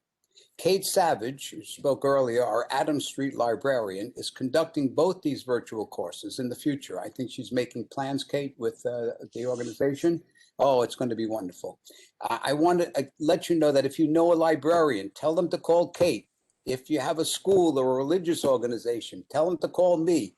We'll put them in touch with the right people. We'll get these programs going, and we'll have a safe and healthy community. I'll leave some information in the chat box, and I wanted to thank you for this opportunity to speak as always. Thank you. Thank you, Richard. At this time, I just allowed everyone to bear with me. I know at the beginning of the meeting, we set time for our elected officials, but as you know, our elected officials run through various community boards, and they try to make as many meetings as possible. And so representing Congresswoman Nydia Velazquez, we have DWiley, who is the District Director for Southwest Brooklyn. Dan. All right, thank you, Chairman Singletary. Yes, I come from Community Board 6. I try to hop from 6 to 2, so I'm glad to have made it before you ended. Of course, the House, Congresswoman Velazquez was happy to helped pass the $1.9 trillion COVID-19 stimulus package, where we're looking forward to having money come to the rescue to New York State and other municipalities. She's going to be holding on this Saturday, March 13th, from 1:30 to 3, a small business and nonprofit town hall showcasing the American Rescue Plan that the president's going to be signing tomorrow. She's the small business committee chair, so she worked very hard to get improvements to the PPP program and the economic injury disaster loan programs. There's some improvements didn't pass muster with the Senate, so got stripped out, but there still are some expansions for guilds and unions to be able to get PPP and other things. So join us on Saturday, this Saturday at 1:30. I should have a flyer I can send to your district manager to send around for that. I also want to mention this past Sunday, Congresswoman Velazquez with her colleagues, Carolyn Maloney and Gerald Nadler, announced legislation that they introduced on Monday to ban non-essential helicopter flights over New York City. And this legislation, we're going to be trying to push. This will address a lot of the unnecessary tourist helicopters that are plaguing from Brooklyn Heights down through Red Hook and that Buttermilk Channel channel. She also has the Public Housing Emergency Response Act that she introduced, which would fully fund public housing capital needs that Senator Elizabeth Warren introduced last week on the Senate side, the Congresswoman's bill, which would bring $70 billion to public housing across the country and $32 billion particularly for New York City to meet the physical needs that have been assessed in public housing. So Community Board 6 Housing Committee actually just voted to support the legislation along with some asks for more accountability and better public housing resident engagement, which we agree with.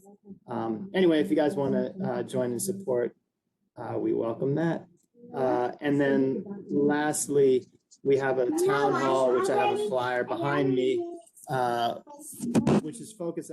I'm not sure if Warren, Wyckoff and Warren houses are in Community Board 2.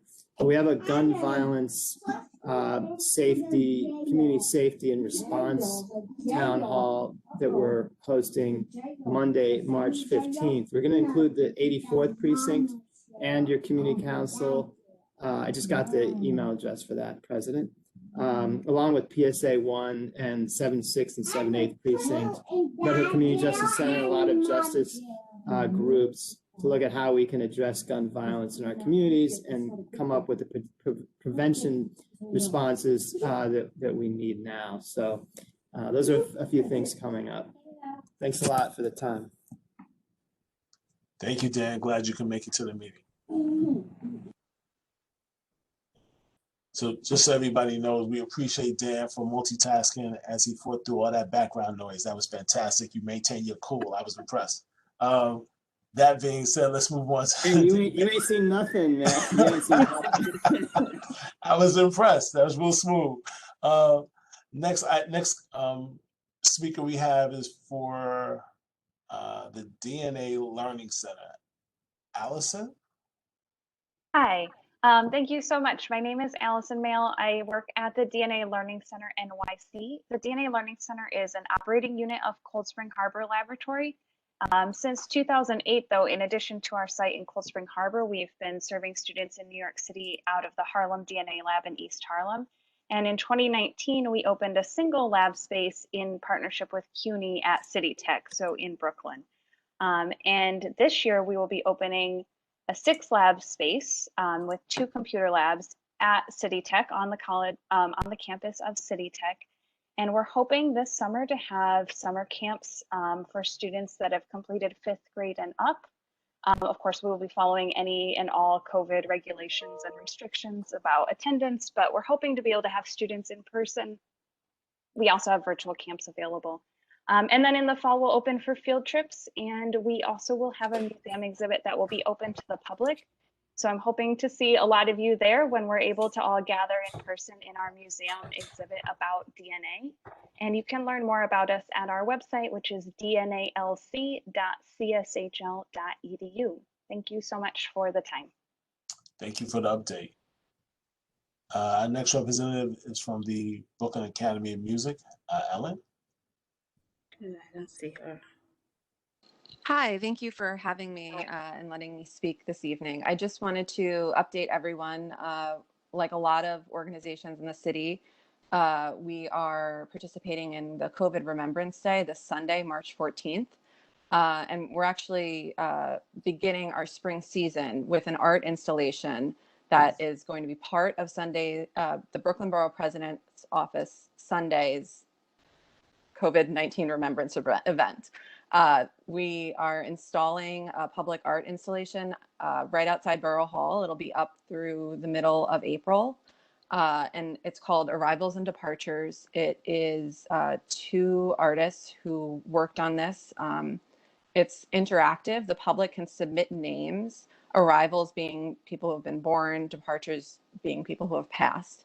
So it's reflective about COVID, but also, you know, life continuing on during this time. If you go to bam.org this weekend, you could submit names and see them up on the boards throughout the month of March and into April. And it's we're getting back out there with public programming and in-person events. So it's exciting with the new restrictions on limits at doors. We're really hoping to kind of get back to where we will get back to where we were, but we're starting with outdoor events this spring and summer. So thank you. Thank you. Next, I have Celia from the Brooklyn Bridge Rotary Club. Yes, hi, thank you very much. Did anybody here even know there was a Rotary Club in CB2? Does anybody even know what Rotary is? It's an international service organization with 35,000 clubs in towns and cities all over the world. The Brooklyn Bridge Rotary Club is almost 9 years old. We have about 20 members. We skew heavily female, which is ironic because women were only allowed to join Rotary in the 1980s, and our club is almost all women. But we meet on the 2nd and 4th Wednesday of each month on Zoom for now, but hopefully we'll be back at Park Plaza Diner in the near future. Our next meeting on March 24th, 2 Wednesday nights from now, we'll be doing an outdoor networking event at Brooklyn Bridge Park, and we'd love for people to know about that, a good opportunity to get out. This past year, our club has done a pop-up food pantry in Red Hook. We've been giving away, where we gave away hundreds of bags of groceries. We've given away face masks to nursing home staffers.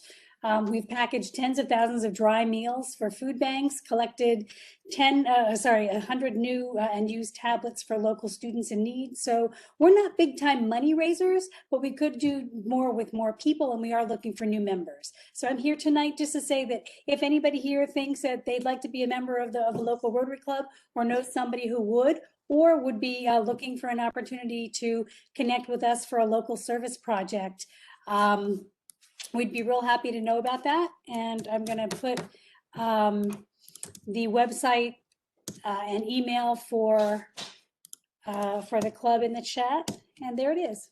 Thank you very much. Thank you.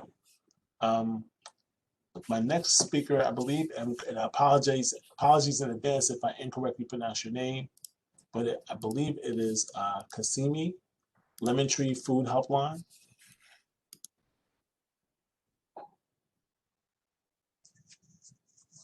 Do we have a representative from the Lemon Tree Food Helpline?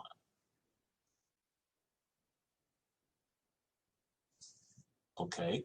According to my list, that concludes the speakers for the city agency and community partners. At this time, I want to call on a community forum.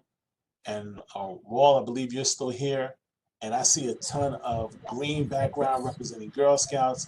I see a lovely young Girl Scout who just put her badge on and had her sash and everything. So if you would, I'm not. I don't know how this is going to work. But are you representing and speaking for all of the Girl Scout representatives tonight? You help me understand so we can manage this a bit. And let me just say before you speak, let me say thank you to you and everyone else in the community forum that has been with us through our agenda, and you waited patiently so we can hear from you. So thank you very much for hearing me tonight. Thank you, Community Board 2. I'm representing really myself tonight, but there's a lot of people who support this idea. My friend is helping out with a picture of Sarah Smith Garnett here. Hopefully not too, that's Sarah Smith Garnett here. So we renamed PS9 after Sarah Smith Garnett because of her contributions. And since then, in 2019, this PS9 voted to support the Sisters in Freedom. We've gotten support from all the elected officials, from Hakeem Jeffries, just most recently, Jabari Brisport. Last year, we did a co-naming ceremony and some very important academics that supported. Most recently, I mentioned the equivalence of the women in downtown Brooklyn to the Harlem Renaissance. This isn't just my idea. This is this woman, Dr. Carla Peterson, who argues that really the importance of these women is equal to that of the Harlem Renaissance. We want to create a monument that reflects this history, which continues to this day at Abolitionist Place Park, also known as Willoughby Square Park. I will be glad to talk about this at length. I've included my email here. If you have questions, if you want to know who supports it and why, I'll be glad to reference it. But for now, I just really hope Community Board 2 can put this on the agenda of the Parks Committee as soon as possible. That's really my main ask. But I would love to talk about this history with anybody and everybody. So that's it. I'll hand it over to the other voices here.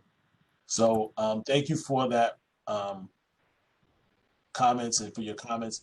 I would recommend that if you want to get on the committee, just send an email to the board office. They will work with getting you on the committee where you can have more time and have more focus on your topic. So if you would like to speak, I need you to indicate so in the chat.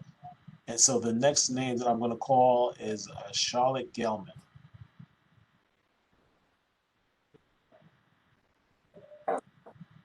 Hello, my name is Charlotte Rothblatt, and I'm a member of Girl Scout Troop 2663. When I was in 5th grade, I gathered signatures to rename my elementary school, PS9, after Sarah Smith Garnett, since she was the first Black woman principal in New York. We succeeded in renaming the school, and now I'm here supporting the Sisters in Freedom Monument at Abolitionist Place Park. I'm 12, so it is amazing to me that Sarah Smith Garnett started teaching at the age of 14 in Brooklyn.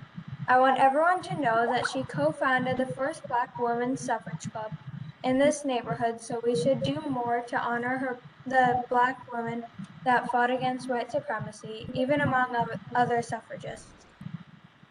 She mentored other women who became influential, including Ida B. Wells.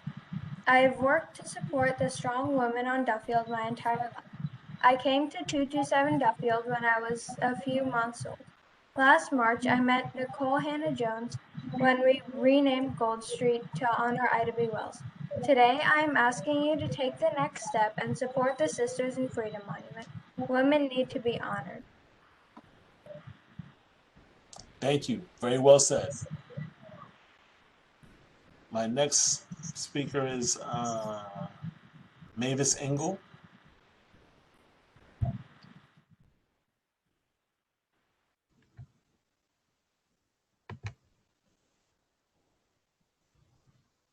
Hi. Hi.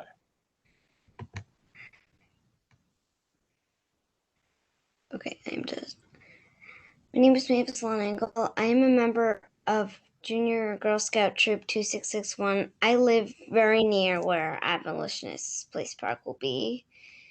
If NYC needs to build a monument there, it should be to honor civil rights leader Ida Wells and the women she worked with. They were important to the fight that gave women the right to vote. They deserve to be recognized. Also, Susan B. Anthony, who advocated for women's suffrage. Thank you. Thank you. Who's next? I see. Is it Kamala? Hello, my name is Kamala and I'm a member of Girl Scout Troop 2663. I want to talk about Victoria Earl Matthews. She was one of the main organizers of a fundraiser in 1892 for Ida B. Wells. Since the fundraiser was successful, she co-founded the Women's Loyal Union of New York and Brooklyn. The Loyal Union was a civil rights organization that worked against racial discrimination and supported the anti-lynching crusade of the journalist Ida B. Wells. Since this was successful, she became the chairman of the National Association of Colored Women in 1896, which in 2021 remains an important organization. She frequently gave speeches around the country about racial pride and self-worth. She worked hard to educate young African Americans and to help them find jobs and homes. So she founded the White Rose Mission, which still exists today.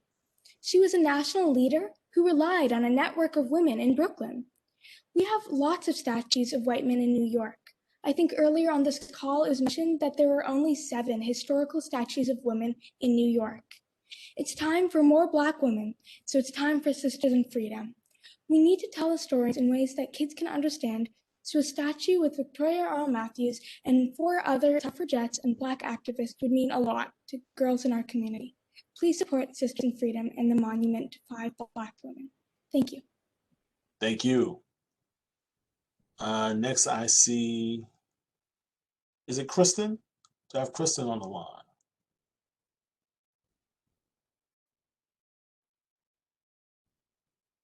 Yes. Good evening. Good evening. We Girl Scouts would like to urge the Parks Committee to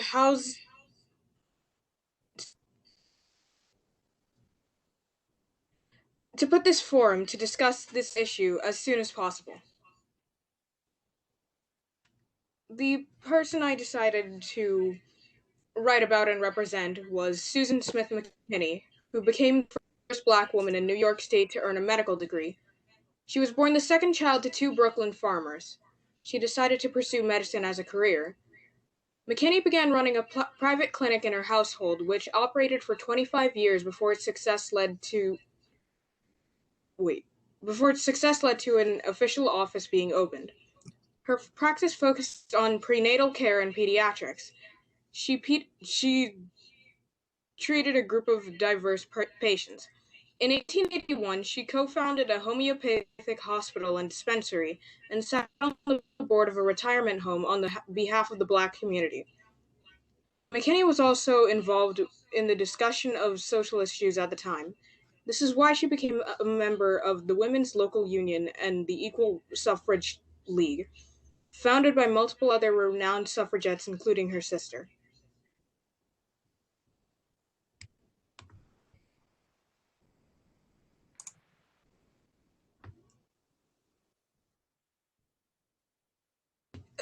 Thank you for having me. Thank you. Next, I believe I have is Rhea. Hi, I'm Raya.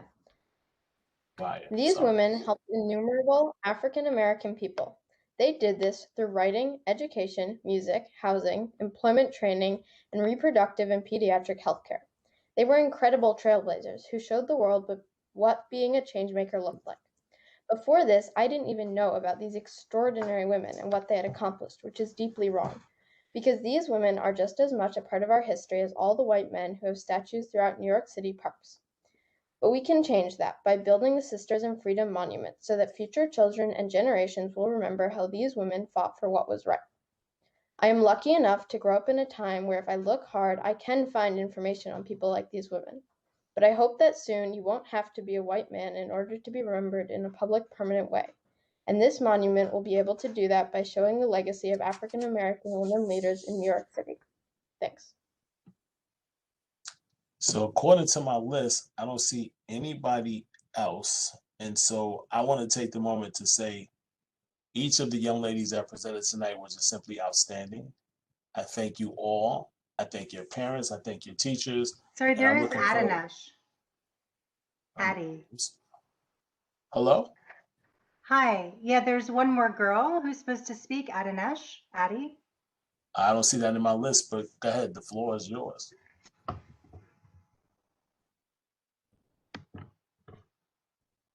My name is Adanesh, and I'm a member of Girl Scout Troop 2663. I have a simple question. Why is there no statue of Dr. Susan Smith McKinney in Brooklyn? She was co-founder of the first Black Women's Suffrage Club. Dr. McKinney Stewart received her medical degree in 1870, graduating valedictorian in her class from New York Medical College for Women.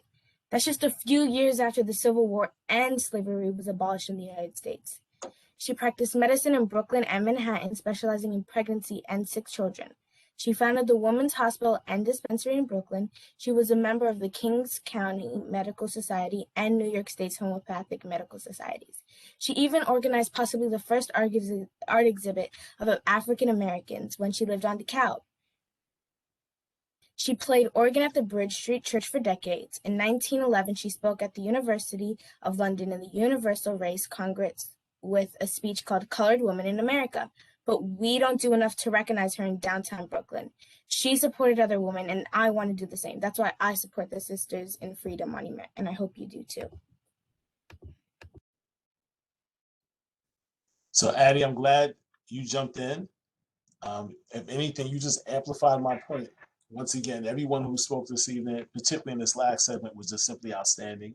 I was impressed. My compliments to your teachers, your parents, all of the individuals you look up to. And I would be strongly surprised if each of you didn't make an impact on society that was worthy of you having your own statues. Thank you for taking the time to come out and present to the community board. You were fantastic. And we will make sure that we do what we need to do to support the initiatives you've given today. Plus, you give us a history lesson. And what a way to celebrate Women's History Month. Thank you, each of you, for speaking this evening. The next item on our agenda is other board business, and not to be confused with any of the Girl Scouts, but the first name I see is John Dew. So, John, the floor is yours. Yeah, I should have spoken earlier at the agency community organization session. The Myrtle Avenue bid, we provide, in addition to bid services, a food pantry for the Fort Greene Public Housing that has built from 350 meals a month up to over 3,500. So in that infiltration in all of the public housing that is in Community District 2, we were approached by Captain Malcolm from the 88th Precinct to form a committee to talk about what could be done for the gang activity that has emerged and has become very prominent in the Fort Greene Public Housing, which you might know because we had 4 shootings, 2 deaths last month of teenagers in the Fort Greene Public Housing. What Captain Malcolm told us is that the gang activity is raged virtually on the internet, and it plays out in gun violence outside. So he's asked us to put together some kind of program to begin to look at the issue. We have no idea where this is going to go. The floor is open for any contributions once it gets started. I'll let the community know, and it'll start off as a virtual meeting, and we're just looking for any ideas that anyone might have to help address this issue that is longstanding. We all know that the public housing projects have been neglected since inception, and this is partially a result of it. And along with the pandemic and kids not going to school, this is where the energy is being applied. And we just need to see if we can get our hands around it and do something about it. The other item, not related to the bid, has to do with the program that Speaker Corey Johnson is trying to implement that would totally revamp how ULURPs are done in the city of New York. I think we submitted some comments to the City Council in regards to that.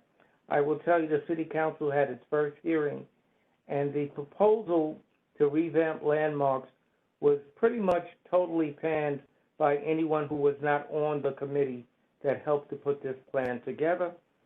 There was a request that community boards' budgets be restored and that community boards be given a planner to effectively deal with ULURP-related type issues because they're very complicated processes, and we really need to get a better handle on that.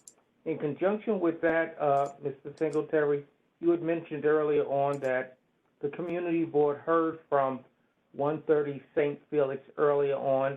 I should share with you that in that initial presentation, we were told that there will be no questions because it was coming back, and that was the June meeting that you referenced. The first meeting was a presentation only. There was no community input. There wasn't even any committee input. It was a pure presentation. That's enough for one night. Any other speakers for open forum? I mean, for other business? Mr. Harrison? Yes, Lenny, thank you. Just very quickly, I wanted to say how pleased I am with the reports from our partners from the Brooklyn Public Library for their COVID-related remembrance and job readiness efforts, from Ethan from the Napier Yard to deal with dumping. It's always a problem, especially in times like we're living in now. So kudos to the Napier Yard for that. From Dan from the Velazquez office to deal with the gun violence. John, I don't know if that's going to dovetail in with any of your efforts and what you're doing, but certainly the efforts by Congresswoman Velazquez sound excellent. And also from Celia, from the Rotary Club. Did not know we had one, and they seem like they do a lot of good nuts and bolts down in the community stuff to help during COVID. So to me, I think it's just wonderful. And I also wanted to thank you, Mr. Chair, because I think you've done a great job running this meeting. Thank you, John. Any other comments for other board business?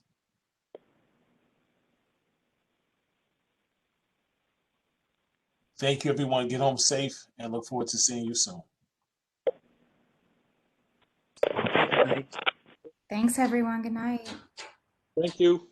Good night. Thanks.